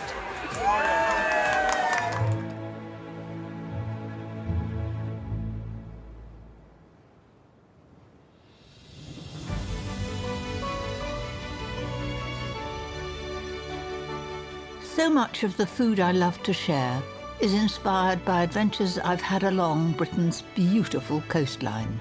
I've so many wonderful memories of family holidays on the coast.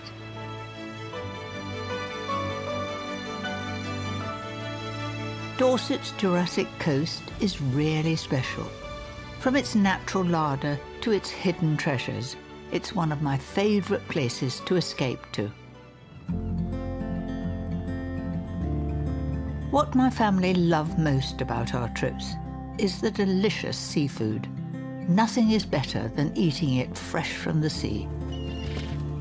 Local lad Shakshuka feels just the same. Hello there. Hello there, young Mary. You must be Sam. Yep, that's me. And Dad John is working. That's good. Hello, Mary. Hello, nice to see you. And who's the little dog? That's Bobo's. Does he have a life jacket? Oh, yeah. Yeah. I'll get you on. Okay.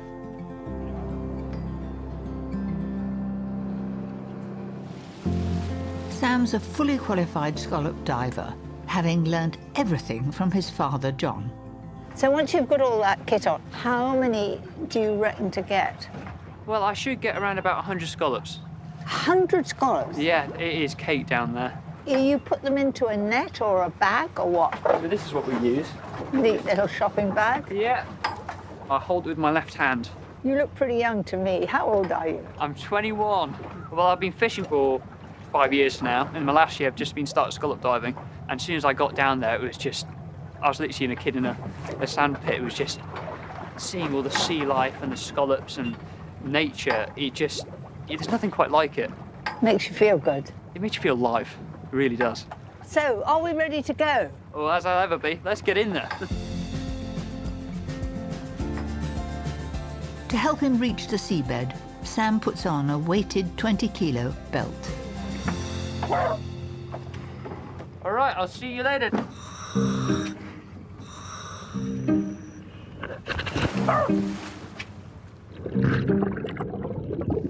He's coming back. He's coming back.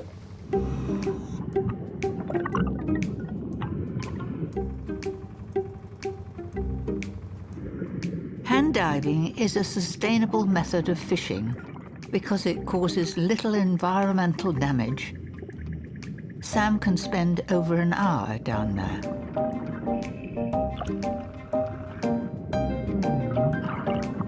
Luckily, he's not going for that long today. Good thing, because I'm getting hungry. Oh, man, that was awesome. Have you filled that fishing bag? Oh, I've stuffed it all right. Gosh, that's cram jam full of scallops. Yeah, that was pretty dang good. I'd say you reckon there's a good 100 there, sir. I would say there, yeah. God, they are tightly closed. Beautiful. You know, this is how we should eat seafood, fresh out of the water. Any under 11 centimetres are returned to the sea and allowed to grow. But there are plenty left for the recipe I want to make. How many scallops would you like, Mary? About 20 or 30 would be lovely. Oh, brilliant. I'll shuck you a few then. That was pretty quick. Oh, I've had the experience of it. What a lovely young chap.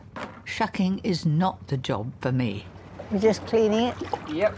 That's your scallop. Oh, that's beautiful, isn't it? They look absolutely amazing, so shiny and fresh, straight from the sea. Couldn't be better. I can't wait to see how you cook them. Seeing scallops harvested like that is truly impressive. I may not have joined Sam underwater, but I can share one of my own special scallop recipes with him. Start by heating a large frying pan until very hot. Add a tablespoonful of oil and a knob of butter. And you know how just fresh these are, straight from the sea. When the butter turns a rich, nutty brown, throw in the scallops.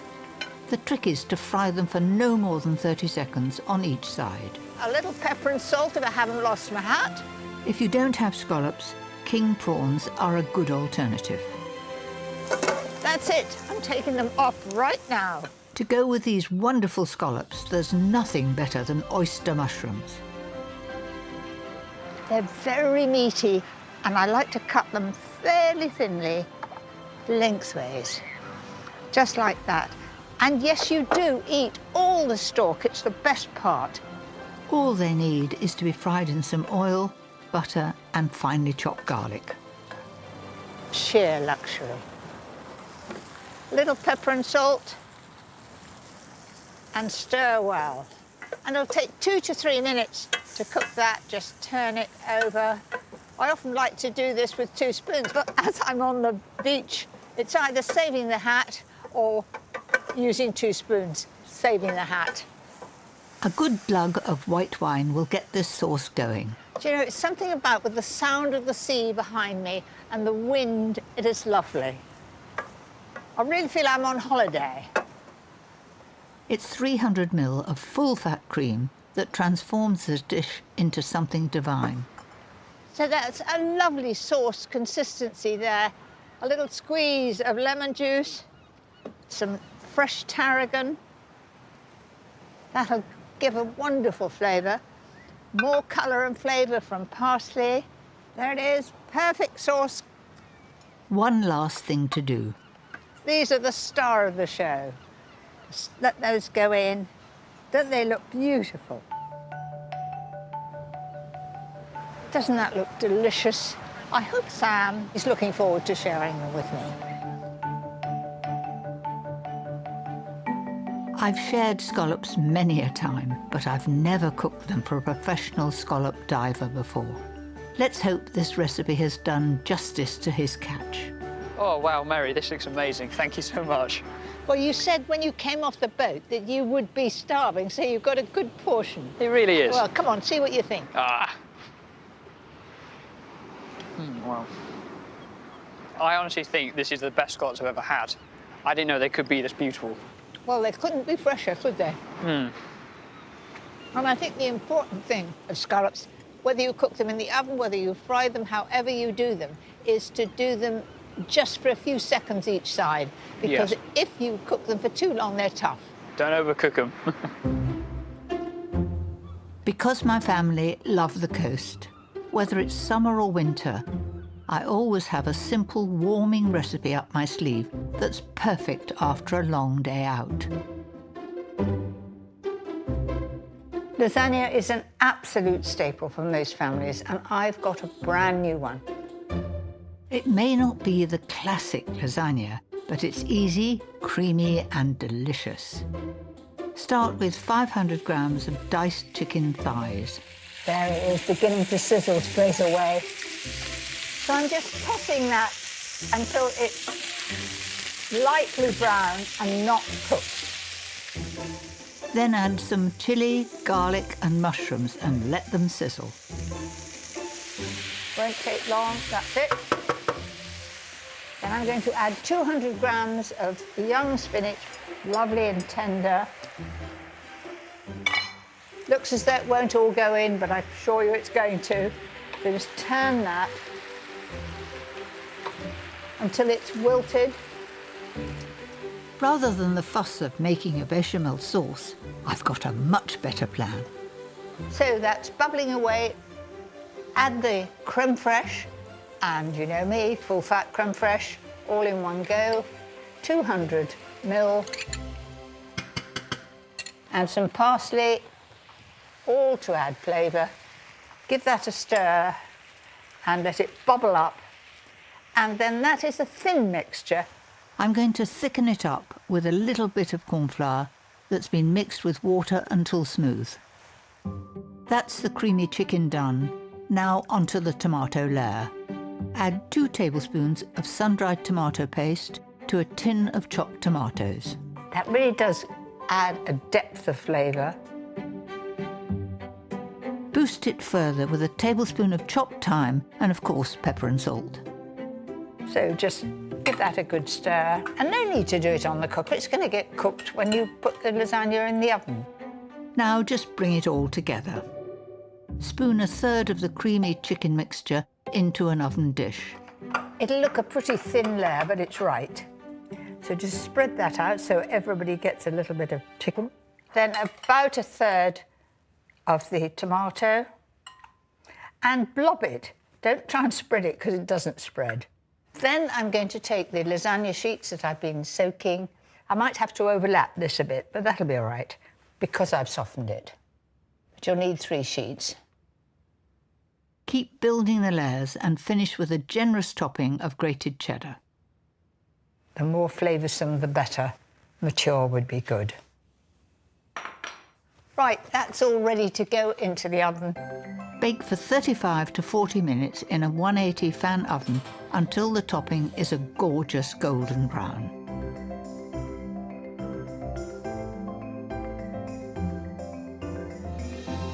There it is, bubbling away in here. Oh, and it's heavy, I might say, too. There we are. And it smells really good. The sort of smell you want to open the door and come into. Can you see the steam coming from it? So if I'm quiet for a moment, you know why. This really is Moorish. Great dish to share, but on the other hand, I don't know how much is going to be left.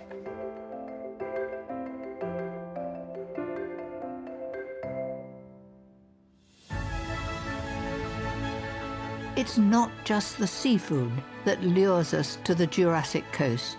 The name says it all. Charmouth Beach is littered with fossils. Enthusiasts of all ages come here to share their passion for our ancient past.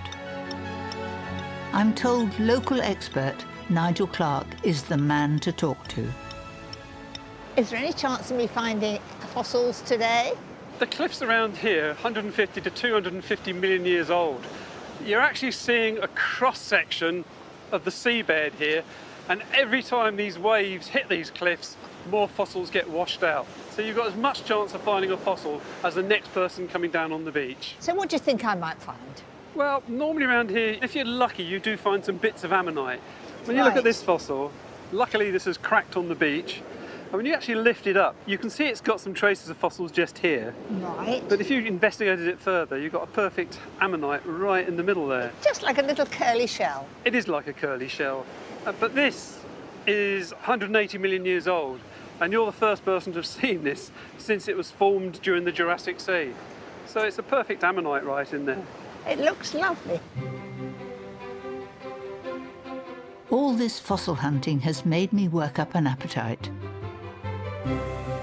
I might not have a recipe for ammonites, but I do have one for a marine animal that's far more available to us. Moule mariniere, a great classic. I'm doing it on a beach. The sun is out. There's the sea. What could be better? Gosh, it's warm. So I've got the moule here, and they're lovely and fresh, but just go through them. So any of them are open, which that one is slightly, you can just see slightly open. And then if you just bang it on the table, it's closed. If they don't close, don't use them, because that means they're not fresh. This is a quick cook, starting with oil and butter sizzling in a pan. And then I've got shallot here, and they're very finely shredded. Fry them for 3 to 4 minutes to soften. Give it a good stir. They want to go translucent. Add 4 crushed cloves of garlic and 150 ml of white wine. In go the mussels. Oh, smells wonderful. Then on with the lid, and you just cook those for a few minutes until every one of those mussels have opened out. Luckily, there's something to look at while I wait. I think they should be ready now. They're all open. There they are, absolutely perfect.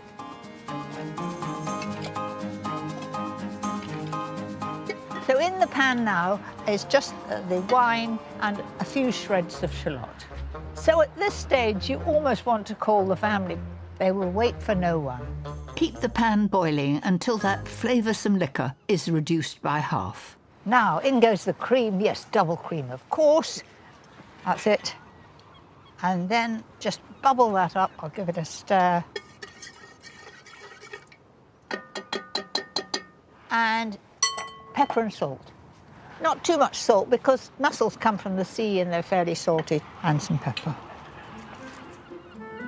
Return the mussels to the pan and add a squeeze of lemon juice to give them a final lift. I want them piping hot, so I'll give them a good stir now, bubble them up, and then I'm in for a taste. Oh, great smell there. That's how it should be. Very, very hot, and they look amazing, so tempting. A little bit of green on top, parsley. Well, who could resist trying right now? There they are, kept in their shell. Discard 1/2 of the shell. Then scoop up as much of the juice as I can.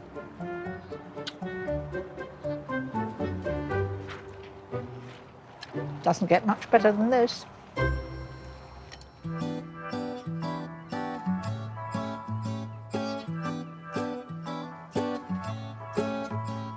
Food from the sea takes all sorts of forms these days, and I'm keen to understand more about it. Happy to share his knowledge is local fisherman Mike Webb, who is experimenting with a whole new crop, seaweed. There we go. So yeah, So this is sugar kelp. this is what we've been growing. How long have you been doing it? Oh, it's about the third year we're doing it now. I mean, we'd really love to expand it and upscale it and get more people interested and see what we can do with it. I've never thought of seaweed being harvested and used like this. It's fairly easy to grow, to be honest. Basically, we send off some fertile material to some labs, and they give us back some twine that's basically got some young seedlings growing on it. We deploy it on a rope, we leave it for 6 months, and it grows into adult sugar kelp. Sustainability-wise, there's no fertilisers, there's no fresh water used. It creates ecosystems. It's just a winner. So, what do you do with all this when it comes out? Oh, it goes to a range of people. We've got a local restaurant. He's a very experienced chef, messing around with different recipes to encourage other chefs he knows to start using it. Well, I'm looking forward to tasting it. Yeah, see what you can do with it. It'd be nice to see someone like yourself, you know, get your hands dirty with it.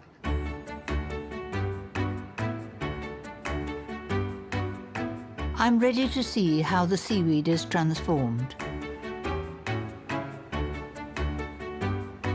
Chef and restaurateur Nigel Bloxham has been cooking with it for close on 3 years and has invited me to share his creations. So, Nigel, this is the finished product of the seaweed that is farmed just out there. This is just simple. This is sugar kelp crisps. We've just simply just brushed it with oil, sesame seeds in the oven, 15 minutes, done. It sort of tastes of the sea, but what I like about it is it's so crisp, and sesame seeds go rather well with it. Very well. It's as light as a feather. Next, Nigel wants me to taste a simple seaweed butter, which can be topped with gutweed.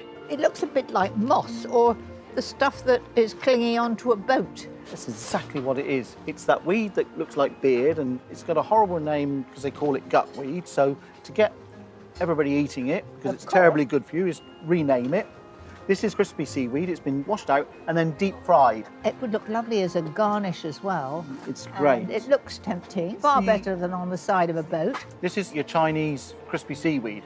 I know they use lettuce and cabbage, but this is the real thing.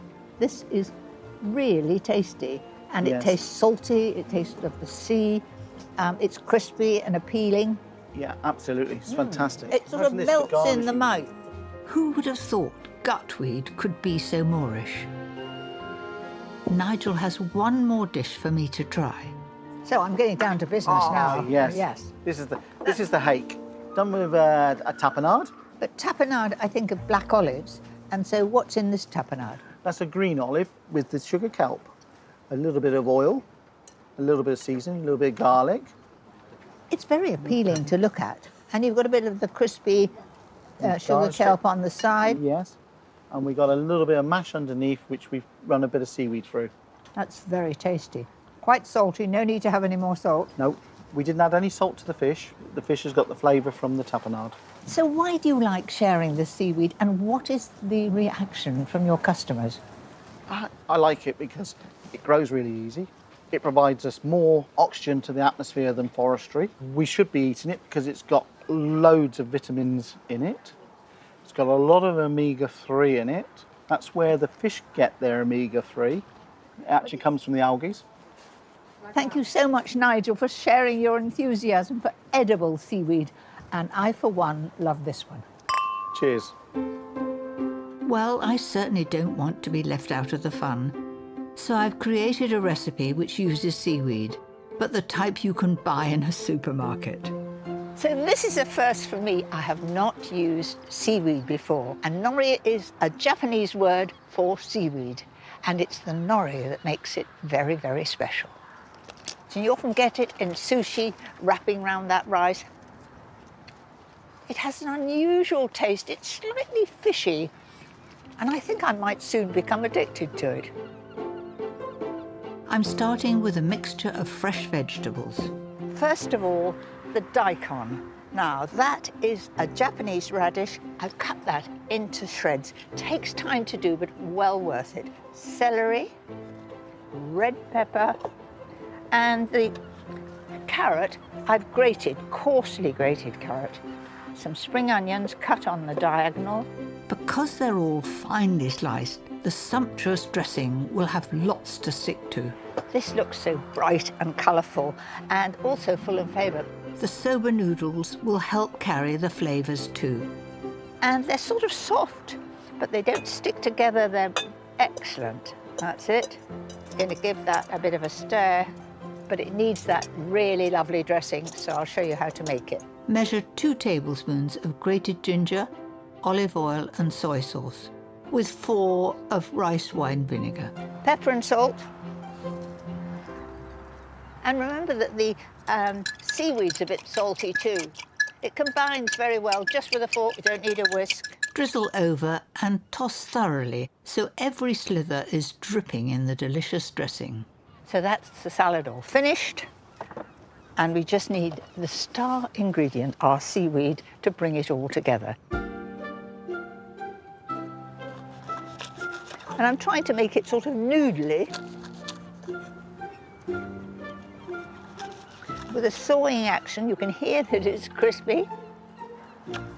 I'm a bit frightened that it's going to blow away. Over there's a kite surfer, and he's doing very well, and I don't want him to have my seaweed.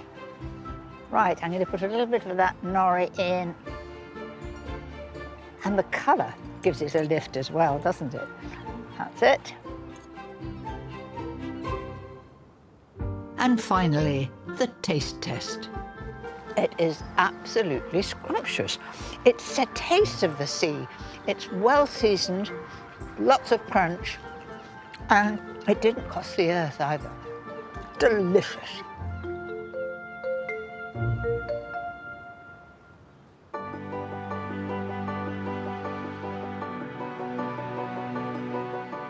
The Jurassic coast has been a joy, with so much wonderful food and many skills to share. But there's one last ingredient that has always made me think of the sea: salt. But I'm not using it on some fish. I'm about to use it in one of the most mouth-watering cakes you will ever taste. If you're wanting a cake that's totally indulgent, then my salted caramel cake fits the bill. Start with cracking the eggs into a bowl. That's the 4 eggs in there. I suppose I ought to be crushing those up and putting them round hostas so the slugs don't get there. Measure in the chilled baking spread and self-raising flour, along with caster and light muscovado sugar. Then half a teaspoonful of salt, sprinkle that over, and then a teaspoonful of baking powder. Make sure that it is a level teaspoon. If you heap it up, the sponge will rise up and fall down again. So just put that in. Finally, add 1 tablespoonful of milk, 3 tablespoons of tinned caramel, and 1 teaspoon of vanilla extract. Put the beaters in absolutely upright, otherwise I will shower the whole table with flour. And then gently move it around.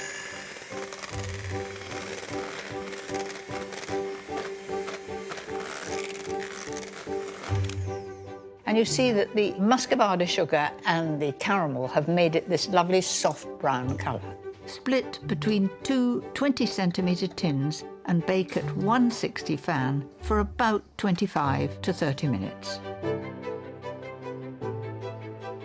Now for the salted caramel icing. It's simple and wonderful. Cream together butter and icing sugar. Then add the sea salt and remaining caramel, which is what makes this cake so special. That's smooth, rich, and a glorious caramel colour. So I'm ready to ice the cake. That's it. Oh. You might say that you have to be patient when you're icing a cake. I just like doing it, and I enjoy it. I take time. To balance out the subtle salt, some rich shop-bought vanilla fudge. Just makes it look very smart. There it is, salted caramel cake. Just look how that's going through beautifully. I'm trying very hard not to drop it. It has that lovely soft mixture in the middle and then a really wicked icing on top. This is absolutely delicious. Yummy. I might even go back for a second slice. Everyone will want a piece of this stunning cake.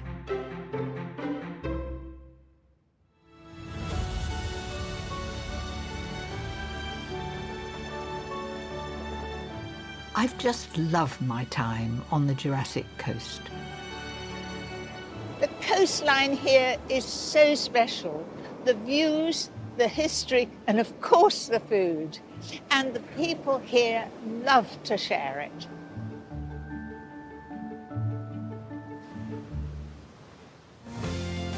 Next time, bit chilly, I think. I'm heading to a festival where sharing food, You can see in their eyes if the food is good or not. and cooking for others that is absolutely delicious is at its heart. Cheers. Cheers. Happy days in the sunshine.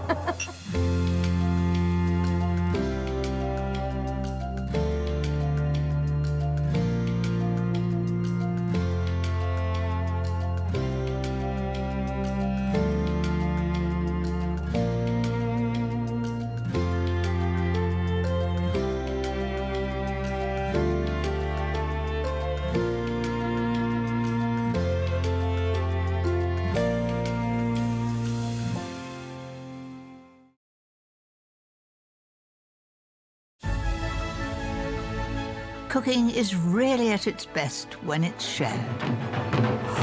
Wow. So I'm off to visit inspiring communities across the country to see how food brings them together. That's a bit of all right.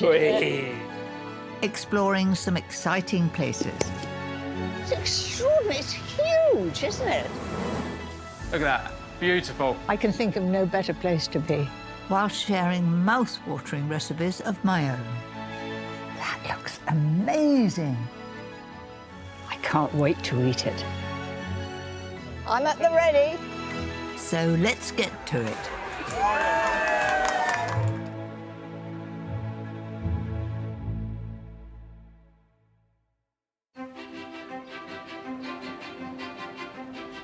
I'm here at the beautiful Cornbury Park estate for the Wilderness Festival, a beacon for followers of music,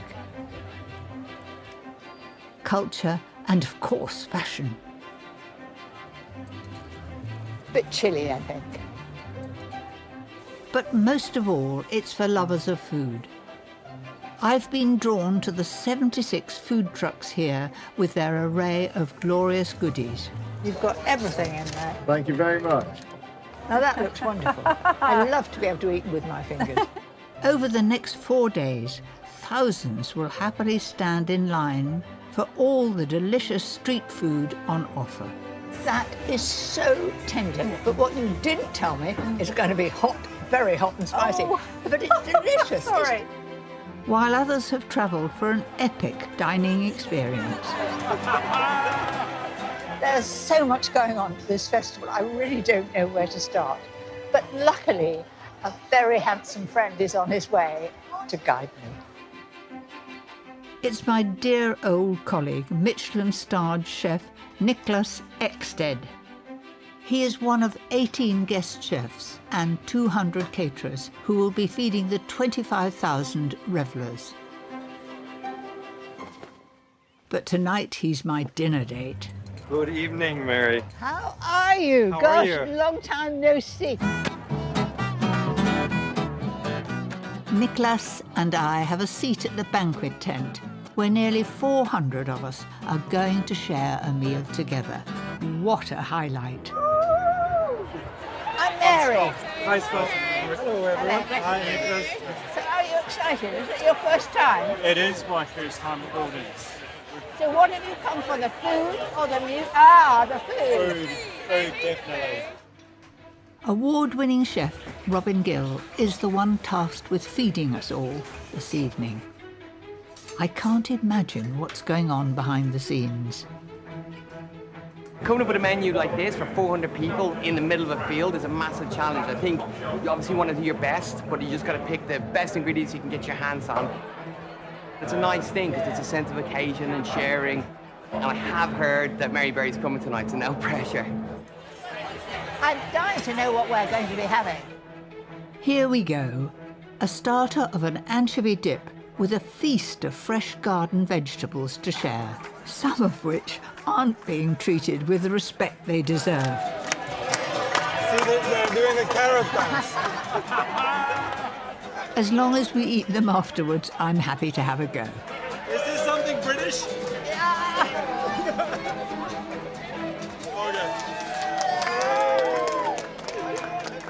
This is one of the main reasons why people come to this festival, because it's all about sharing. It's a big sense of community, and everybody gets stuck in. It's an awesome atmosphere. Oh. Next are some fried parcels stuffed with pig's cheek, honey and chives, and topped with rosemary copper. That has the honey. Skål! Skål! I so enjoyed that meal. For a shared dining experience at home, with your own crowd of family or friends, these two fabulous recipes will be easy to cook. There's nothing simpler, really, than roast chicken. I've got 2 chickens here. They're nearly 2 kilos each, so plenty to go round. And I'm going to do it this Sunday. Family are coming round, and the boys eat for Britain. I really want these chickens to be bursting with flavour, so into the cavity goes fresh sage, bay leaves and lemon. Just put it in there. To make them even more succulent, a simple mix of paprika and butter. Just mash that down together. That's it. Season, then spread the mixture all over the skin. The paprika will give the chicken a fabulous rich colour. And the butter will drip down into the juices under the bird, and I'll be making a first-rate gravy from that. There's a clever way to cook these. Throw sage, bay leaves and garlic into a roasting tin with 300 ml of chicken stock and 150 ml of white wine. Having stock and wine underneath means that the steam helps to cook, and it really does add a good flavour to them. They are oven ready. I just need to make my delicious scallop potatoes to go with them. It's easy. Using a greased dish, layer up thinly sliced potato and onion. A little butter and stock. Season well and repeat the layers. Then really give that a good push down.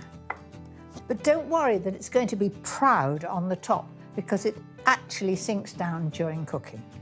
And then I'm going to make a nice pattern on top. And it looks as though you're not going to get all the potato in this dish, but I'm jolly well going to get it all in. I think when everybody looks at that, they'll think, oh, she's, bothered to do it all neatly all the way up. But between you and me, I haven't, as you know. Cover with buttered foil. It's just like doing Christmas pudding when you turn the foil in. The joy of this is the chickens and the potatoes all cook at the same time. You can get on with other jobs and let it keep to its own devices. Cook both dishes in the oven at 180 for about 1.5 hours. After 45 minutes, remove foil from the potatoes, then return to the oven till crisp and golden. Those flavour-packed juices will make a classic rich gravy. Look at that. And there's plenty. 2 wonderful plump chickens, plenty of scallop potatoes, nobody will notice, and lashings of gravy. What a fantastic feast for a crowd.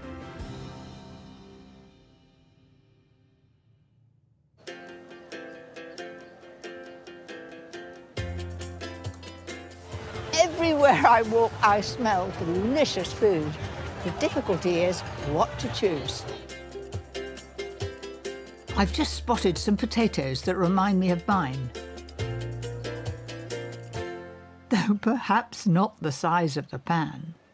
Bonjour, Cécile. Bonjour, Mary. What amazing pans you've got here. Thank you. All French choices. Tartiflette? Yes. Sausages, and what are those at the end? Those are vegan potatoes with some peppers, some onions, tomatoes, you know, all the flavour from the south of France. How many potatoes do you anticipate using for this festival over the few days? Loads. And who does the peeling? My husband. Poor chap. No. So he's out the back doing He's at peeling. the back. No, we use already peeled potatoes, so we're okay with that. I thought you might, yes. Otherwise I'll be divorced. Thank goodness their marriage is safe. Now to taste those potatoes. So I hope you like.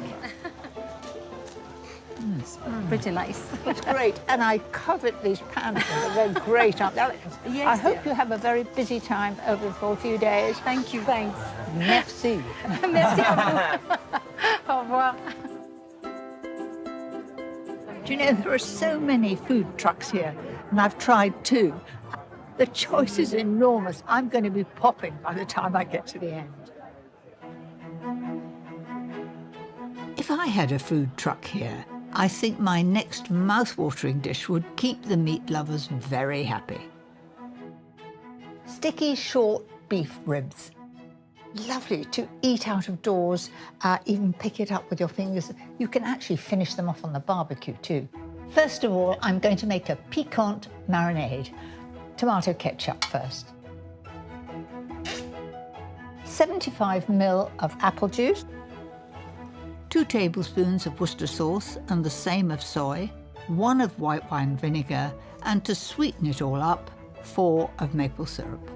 4 cloves of garlic, and I've crushed those. Chili flakes, and then some pepper and salt. This marinade is really a bit of sweet and a bit of sour.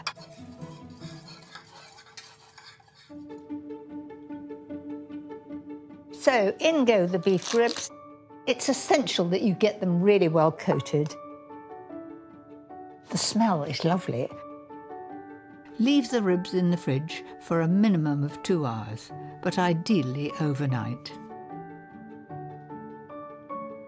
With those flavours absorbed, pop them into a deep oven-proof pan, bone side up, to ensure the meat will be covered by the marinade. So in goes the marinade, pouring that over the top. And then I have got 200 ml of water. Just swill that round to get all those lovely flavours from the tin, and in it goes. Once everything is in the pan, bring to the boil. On with the lid, then into the oven. These ribs are full of flavour, but the one thing they do need is long, slow cooking to reduce the fat and to make the actual meat really, really tender. After 3.5 hours in a low 130 fan oven, leave to cool, then transfer to a baking tray. The short ribs should be really tender, almost falling off the bone. Now my next task is to take that surplus off. It's sort of beef dripping with extra flavour. I remember when there were bowls of dripping in the fridge, having had a roast, and Dad would creep into the kitchen and put them on toast and pretend he knew nothing about it when it wasn't there. So this marinade really packs a punch. Reduce by half until lovely and thick, then spoon over those ribs. Right, into the oven at 180 fan for a final 15 minutes so that the top becomes sticky and delicious. Wow. That really is the deepest, darkest brown. That is so tender, it's melting in the mouth. And that's so, so good. To turn my sticky ribs into a food truck special, serve with coleslaw and charred corn.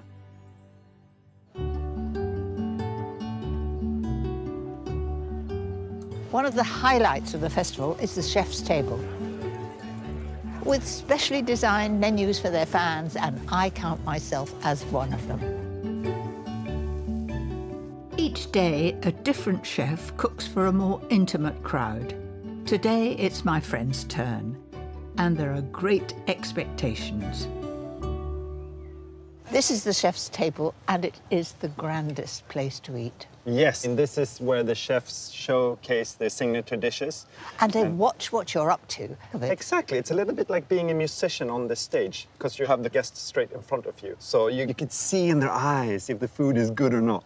Do you know, if I was in your shoes and people were watching me cook, I would have sort of butterflies in my stomach. Yeah, it's a nerve-wracking day, and then you're coming as well, so it's double trouble for me. I'm no trouble at all. I'm just very excited. One of the dishes on Nicholas's menu will be fresh oysters cooked with flaming beef fat. I've never seen anything like it, but luckily I'm getting a preview. So you put the beef fat in a flaming hot container and let it drip down on the oysters. Yeah. No seasoning? No seasoning. So are you going to be actually doing this at the chef's table? Yes, yeah. Gosh, they'll be frightened when they see that.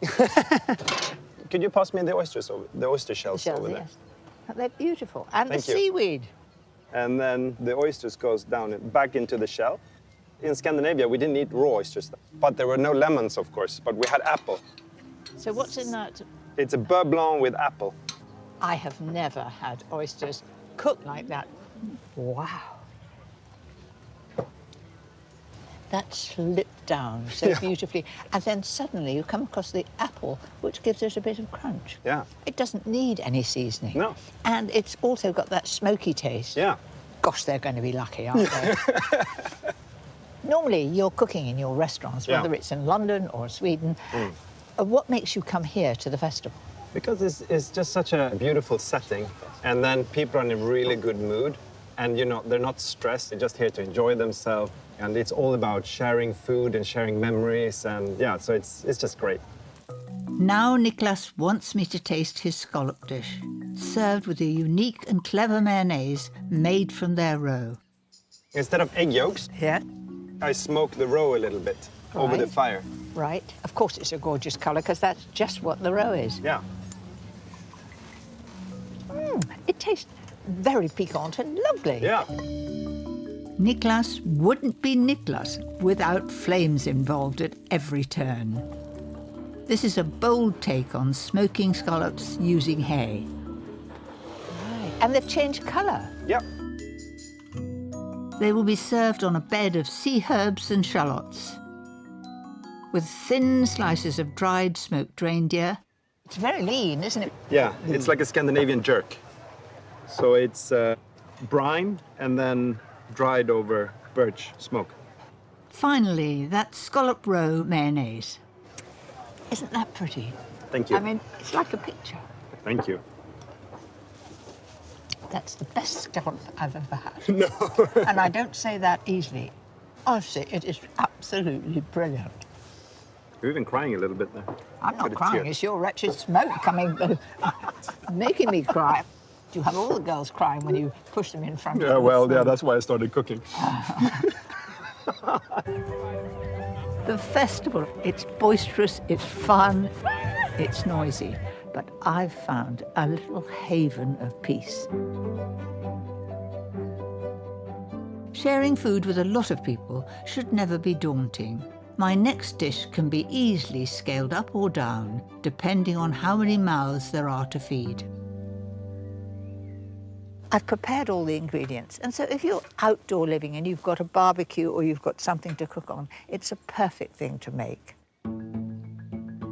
The base of the risotto is finely chopped celery and onion. Cook them until soft, then throw in minced garlic and chestnut mushrooms. So peaceful here, I'm wondering whether the ducks at the other end will come up and see what I'm up to. They only need a few minutes. Then it's time for the key ingredient, 275 grams of risotto rice. Now, risotto rice is a round rice. If you use a long grain rice, it doesn't absorb the liquid in the same way. In it goes. So wine now, 250 ml. Now that's a fair-sized glass, and I know that measurement very well.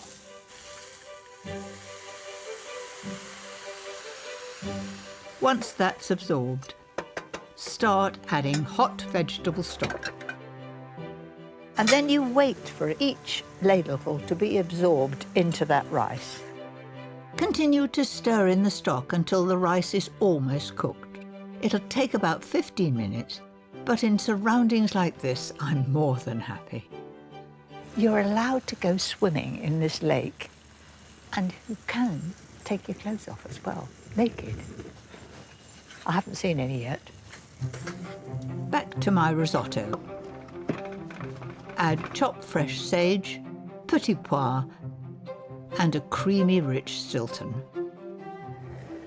Now that melts very easily, and just a little salt, because the Stilton is quite salty itself. That's it. What it needs now is a knob of butter. Gives the rice a shine to it, and of course adds to the flavour too. My risotto looks velvety and very tempting. That is just right. I've waited 20 minutes for this, dying for a taste. That is absolutely delicious. Do you know, it tastes so much better because I'm out of doors and I'm hungry.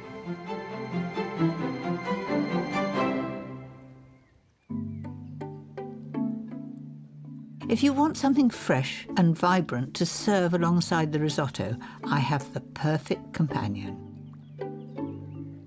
What makes this salad is the herb lemon dressing. Mix together 1 crushed garlic clove, half a finely chopped green chilli, the juice of 1 lemon, 2 teaspoons of white wine vinegar, a dash of caster sugar, and some olive oil. As you add the oil, it'll just thicken up a little bit. But it's the fresh herbs, finely chopped basil and mint, that brings this dish to life. This smells wonderful. Now at home, if you want to, you can put that in a processor or a chopper. If you're good with a French cook's knife, do it by hand. The dressing just needs its vegetables, which have all been cooked for 3 or 4 minutes until just tender. I'm using French beans, asparagus, chunky cut runner beans, and podded broad beans. Stir those all together and make sure that the dressing mixes well. If you're going on a picnic, you can put the dressing in one container, the beans in another, then when you get there, combine the two together. Gosh, it looks colourful and tempting. For added crunch, a sprinkle of roast pumpkin and chia seeds will do the job. I just love this dish, and I've found the perfect companion to share it with me.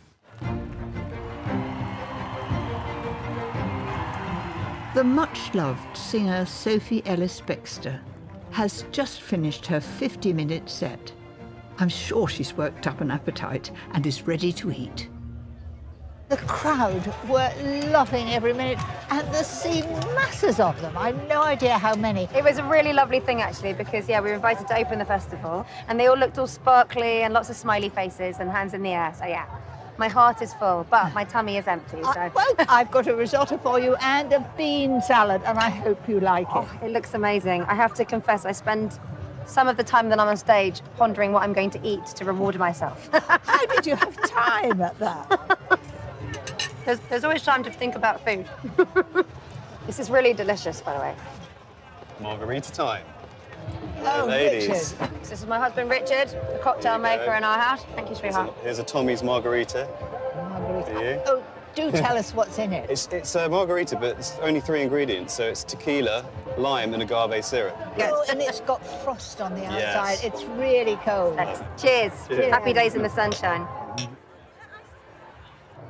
And look who's drunk more than anybody else. You'll be on the dance floor in 5 minutes, trust me. Stumbling on the dance floor. That's great. Cocktails are perfect on sunny days like this. But I also like to serve my family and friends something truly special to eat. They deserve it after all. There is nothing more elegant than my final recipe, a glazed peach tart. It's spectacular. Now, it does take time to make, but it's really something very special when you want to show off, and it tastes absolutely wonderful. The base of this tart is a 28cm sweet pastry case. The filling is my foolproof crème pâtissière that starts with 6 egg yolks, 55 grams of plain flour and 1 tablespoon of corn flour. Adding the corn flour means that you get a really perfect thick result. Add 115 grams of caster sugar and work together. And when that's really well together, which it is, it's sort of a paste at this stage, then I'm going to add 500 ml of scalding milk, very, very hot milk to it, very gradually. Whisk away, and the heat of the milk will cook the flour and the egg yolks. Making quite sure there are no lumps in there. Missed. That's perfect. Pour the mix into the pan and add 1 teaspoon of vanilla extract. Keep it moving on a low heat until it's lovely and thick. Transfer into a clean bowl, cover and pop in the fridge to thicken even more.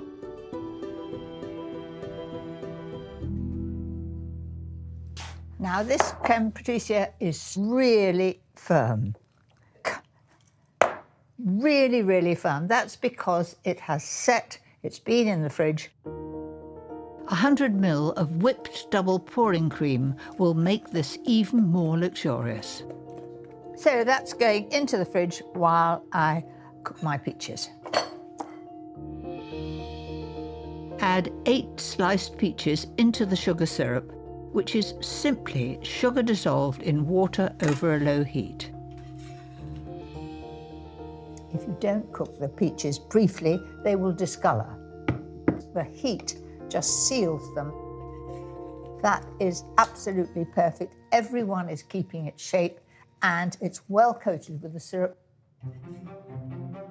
Now for my favourite bit, assembling the tart. The crème pâtissière is very cold now.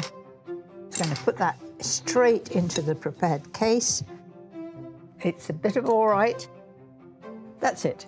Now to the peaches. Starting from the edge, place the peach slices neatly round the dish. This is a tricky recipe to make. It takes a lot of care, but gosh, you'll be proud of it when you've finished.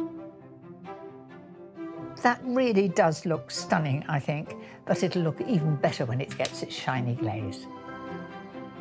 Simply melt the apricot jam and brush over the tart, and it's ready. I think that looks sheer perfection, and it's going to be so delicious.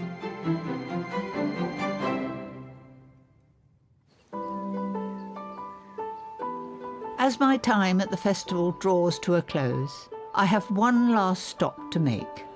Nicholas's guests are arriving, and his moment in the spotlight is about to begin. Okay, everybody! Welcome to Chef's Table. The beef fat cooked oysters are soon gonna be arriving, and I want you to eat it immediately as soon as it's served. So don't stare at it, eat it.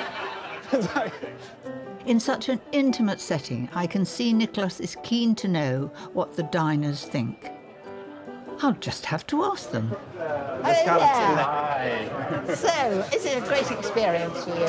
Oh, it's been unbelievable. And I can see every scrap has gone. So what does he get for a presentation? A 10 out of 10. I'm sure Nicholas will be thrilled with that, even while getting ready to serve the next 7 courses. And as for the diners, I think they're in food heaven.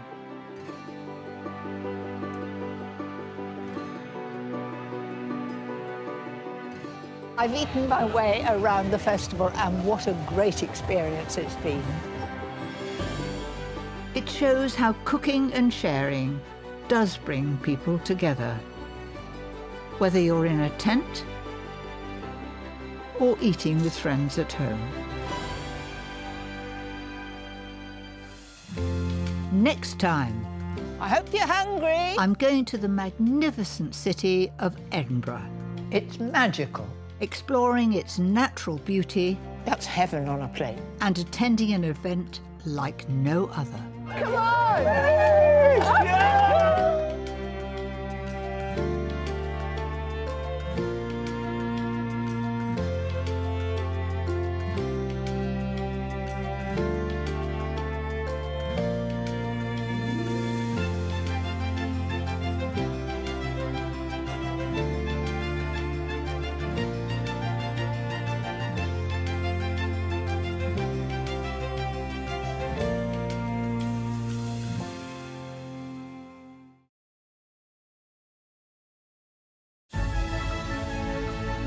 Cooking is really at its best when it's shared.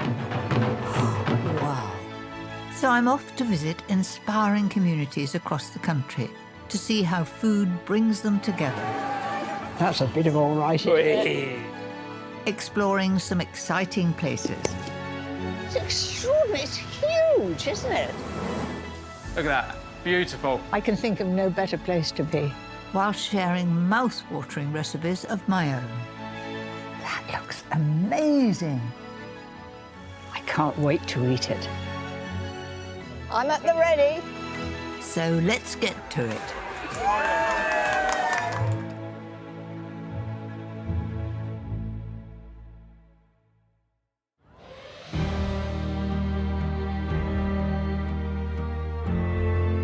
Scotland will always hold a special place in my heart. Not just for its breathtaking scenery, but also for the memories it conjures up. I'm in Scotland's beautiful city of Edinburgh. My mother was a Scot, and I feel really at home here.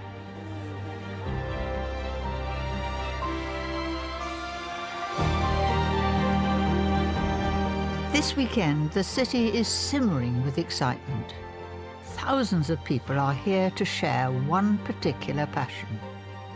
Running in the annual Edinburgh Marathon. I'm all giddy. You're all giddy? I'm very giddy. How long do you think you're going to take to do it? What's your challenge? Hopefully between 5 and 5.5 hours. Gracious me.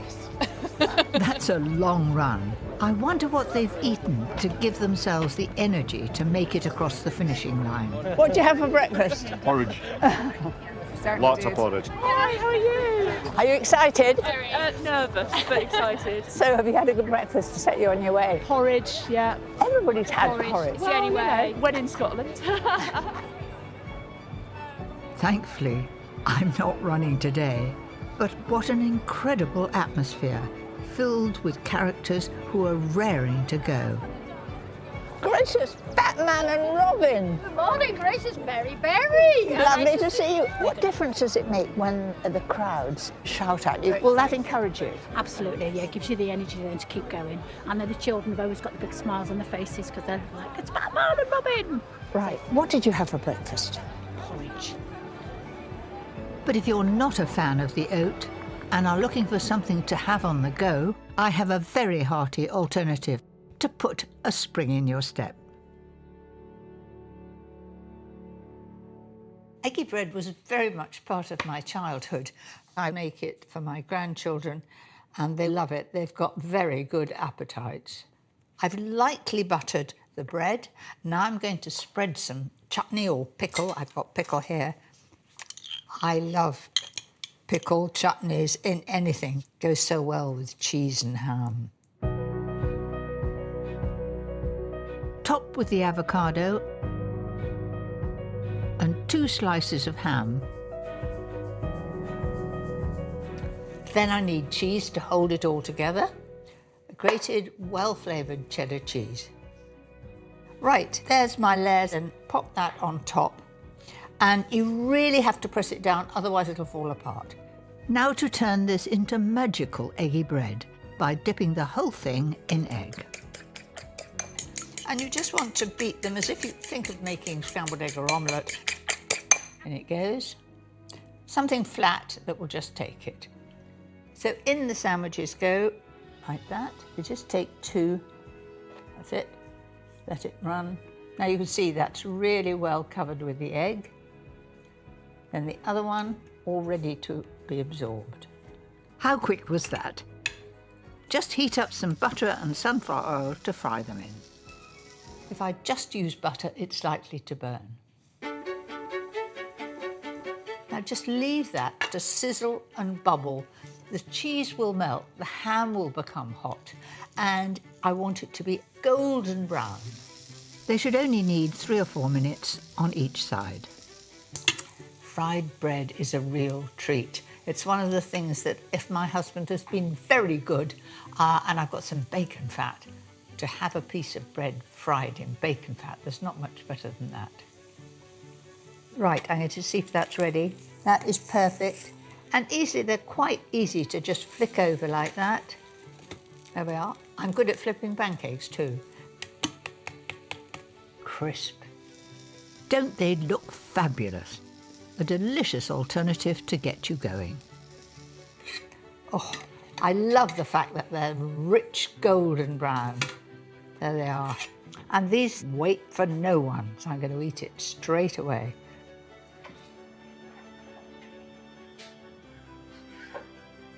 It really is cram jam full of flavour.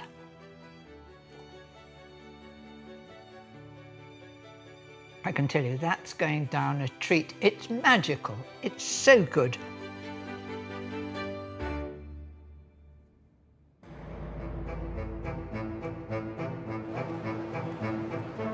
Having stretched and warmed up, the moment these runners have been waiting for is upon us. I'm so honoured to have been asked to start this year's marathon. Quite a nerve-wracking experience.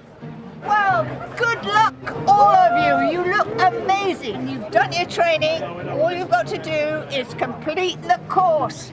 And I know that you can do it. Good luck, everybody. I hope I've G'd these runners up as they make their way to the start line. I'm at the ready. Just one more job left on my part. And they're off. Line! Great luck! Go!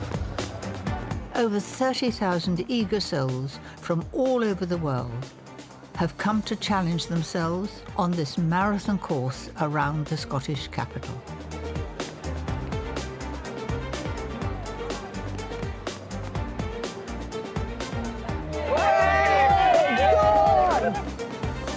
Imagine how hungry these hordes will be when they finish.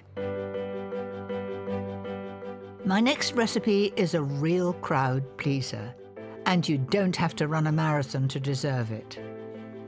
This is a rich short crust pastry, and it's got added parmesan in. It makes it easy to handle, and also it has a wonderful flavour. The pastry should be about 5mm thick, so it easily lines the sides and base of the tin. Just trimming that extra bit of pastry off, it'll give a nice finish. And then I'm just going to push the pastry in so it's proud with the edge all the way along. Next, I'm going to prick the base with a fork. Why? Because when it gets in the oven and I'm baking it blind, it would rise up if I hadn't pricked holes, and you'd have a sort of bumpy surface.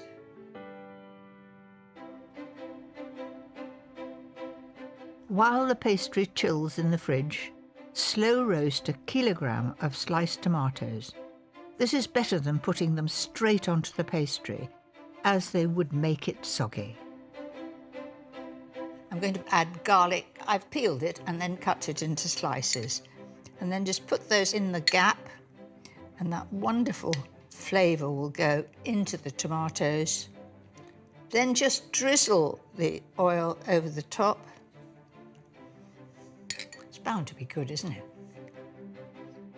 Season well and pop in the oven at 180 degrees fan along with the pastry to bake blind for about 20 minutes. Then remove the beans and return to the oven for another 10 minutes or so. Once ready, the pastry will be golden and the tomatoes gently roasted and full of flavour. Now comes the fun bit, putting it all together. Because I want a really intense flavour of tomatoes, I've got some sun-dried tomato paste here. I'm going to take about 3 tablespoons. Spread that all across the base.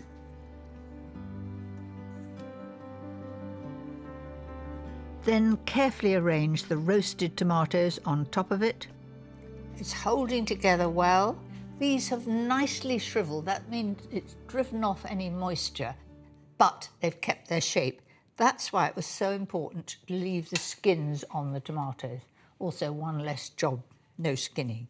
So put that in like that. Actually, once they're roasted like this, you can move them in so they fit like a jigsaw together. Don't forget the roasted cloves of garlic. If you've any leftover tomatoes, they can just be popped in salad, or you could quickly eat them yourself on the side. Back into the oven it goes at 180 fan for about 10 to 15 minutes. Just enough time to make that delicious pistou topping. It's similar to pesto, but without the pine nuts. I've chopped the garlic, added the mint, basil, a splash of lemon juice and a good glug of olive oil. And just whiz it. That's done.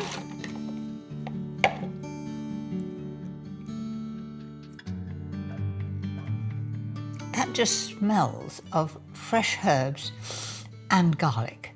And doesn't it look great? Absolutely vibrantly green. There's just one last layer to add to the tart. Oh, it's knocking me back. Wonderful garlicky smell. So that's just heated through. Then I'm going to put some brie on top. It could be camembert, any of the soft cheeses, and I'm just going to pop that back in the oven to melt. So just put that over haphazardly. A very good way of using up cheese when you've had a mixed cheese board and you have a little bit left. So back in the oven, same temperature until that cheese just begins to melt. Don't go anywhere, as it only needs about 3 minutes to melt.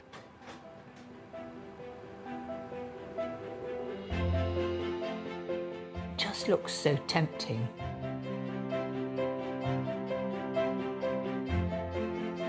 With the pistou drizzled over the top, I can think of nothing more rewarding. Each slice that you take out of this tart looks like a picture.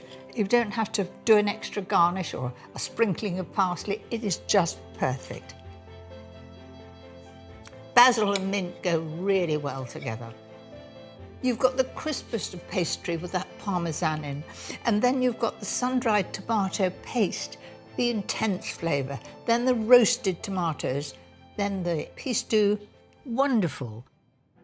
I'm not sure it's the dish for training, but it's certainly the perfect reward after a huge effort.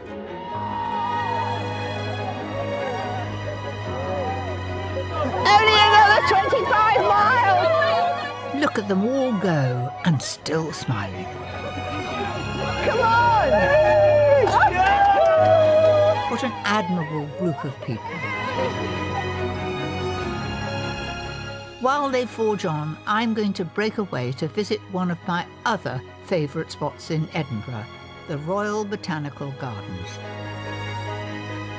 Just 1 mile north of the city centre, these 70 acres are used by so many.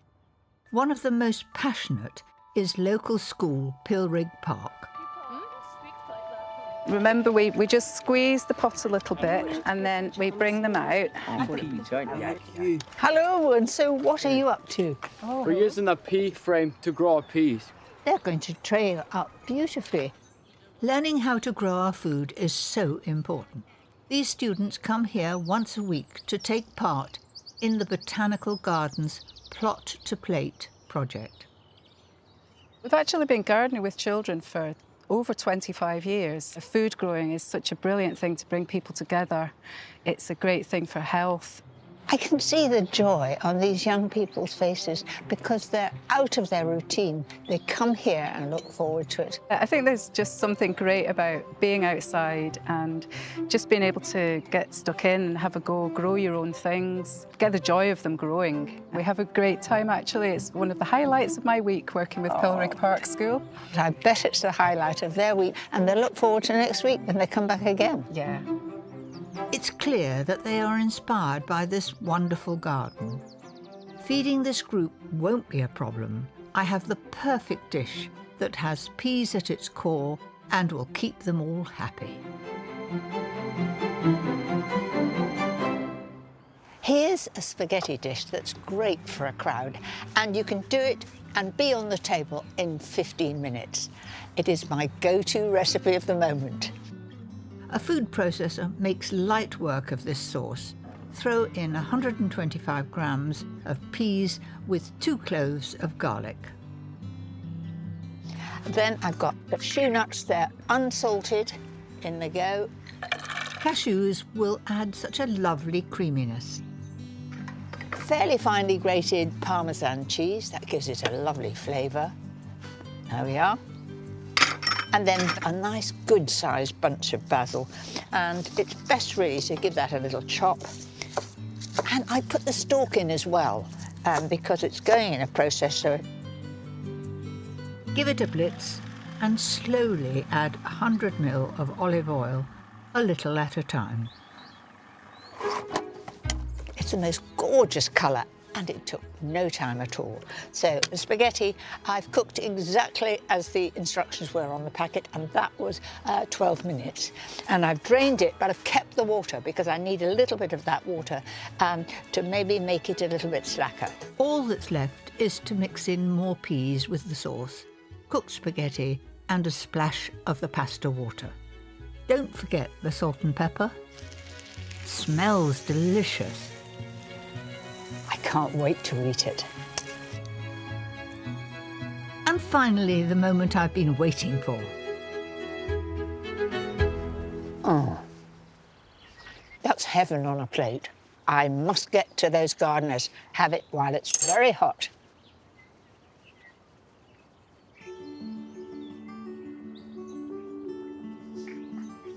I hope you're hungry. Yeah!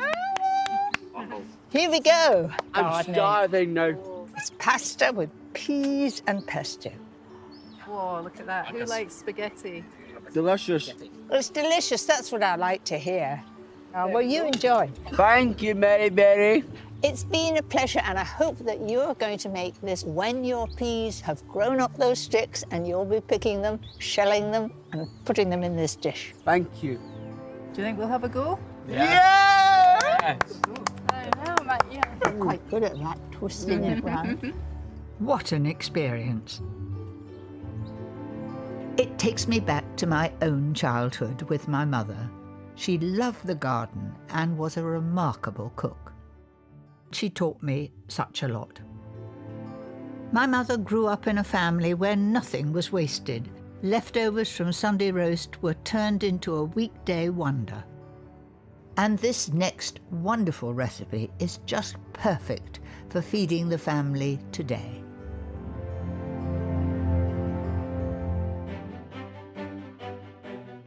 It reminds me of all the wonderful casseroles that I used to have when I was young and Mum was the cook. Start by browning off 1.2 kilos of diced lamb neck fillet. I brown the meat because it seals in the flavour and also adds to the colour of the casserole. Right, I'm now going to lift that out. Once seared, put the lamb to one side. In the same pan, add a drop more oil and the sliced shallots, leeks and carrots. In goes the garlic. Now that's all the vegetables in there, and they just need to be tossed well together. They don't need to be browned. I find to get a really smooth result, I'm going to mix the flour with wine and stock and then put it in. It works for me. So I've got 55 grams of flour. I'm then going to add the wine.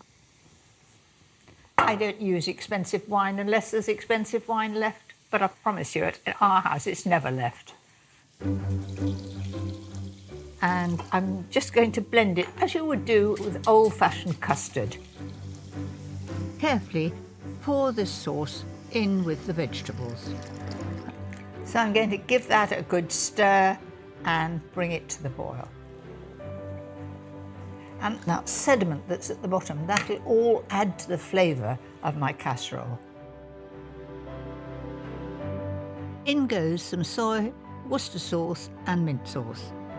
This is all to add to the flavour and to the colour too. And lastly, 2 tablespoons of red currant jelly. So give that a really good stir. And at the end, before I serve it, I will taste it again and maybe add a little bit more of one of those sauces. Don't be worried that it looks a bit too thick at this stage. Once those vegetables have simmered down and the juices have come out of the meat, it will be thinner. Season well and return the lamb to the pan to finish cooking in that rich sauce.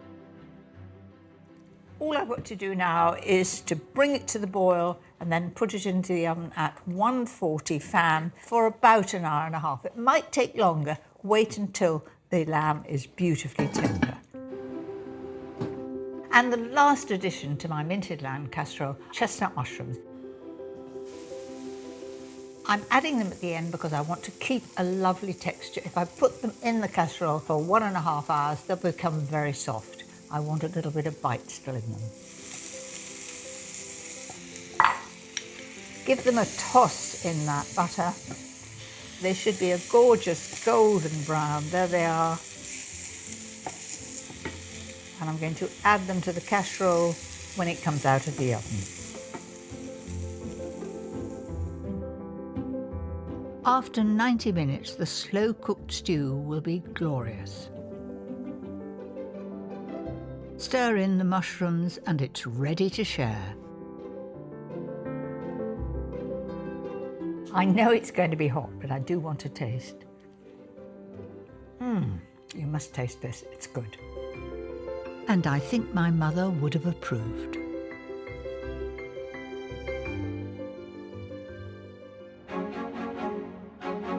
Back at the marathon, I'm overwhelmed.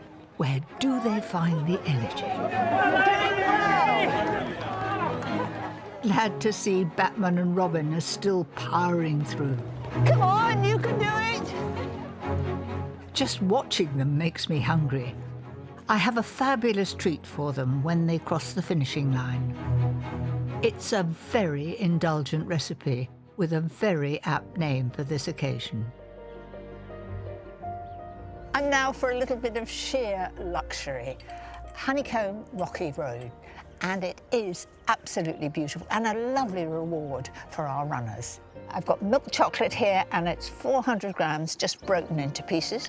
Add 225 grams of butter and 6 tablespoonfuls of golden syrup into a bowl over simmering water.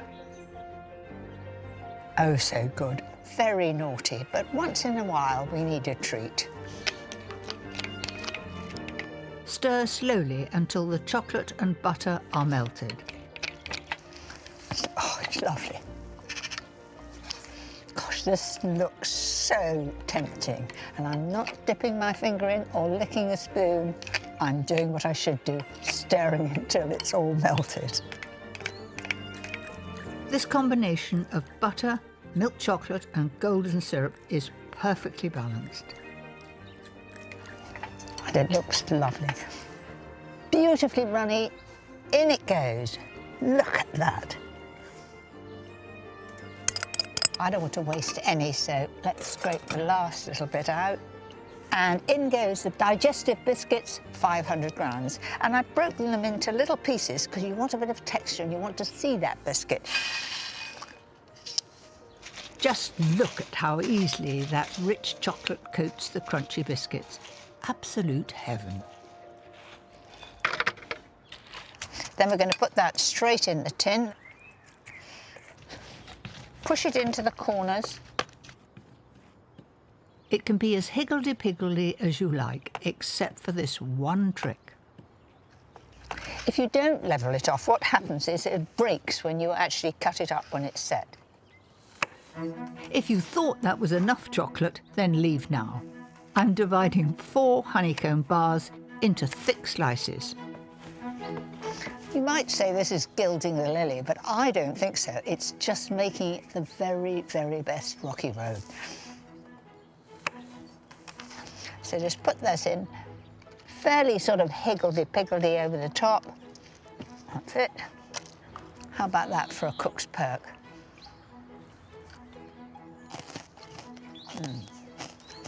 That was my reward. Take 75 grams of plain melted chocolate and use it as the crowning glory. I love this bit. It's always nice to think you've done the job and you've just got to make it look magnificent. That will firm up in the fridge in about 2 hours. But of course, I can't wait that long. Pinch a bit from the corner so that nobody notices. That's what I call a touch of luxury. I reckon that our runners are going to really enjoy this and they'll be queuing up for it.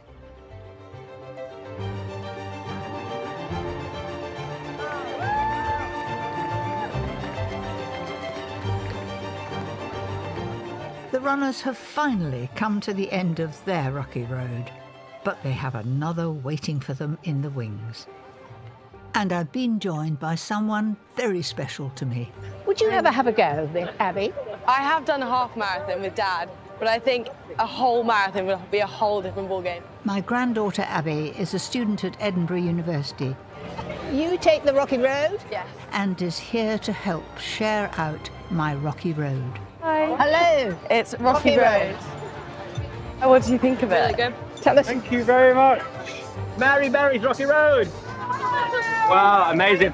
Would you like a Rocky Road? I'd love it. There they are. It's an inspiration talking to some of the people who've completed this extraordinary task. Oh, fantastic. Try some Rocky Road. This is amazing. Do you think you need a treat now? Yes. It is delicious. So how did you do, Mum? Good. I got a PB for me. Grade Oh. 12. Whoa, that's so good. Thank Well you. done. So I've raised nearly £2,000. £2,000. That's amazing. Well, they seem to enjoy all that. Yeah, they loved it. It's a great reward after all that work.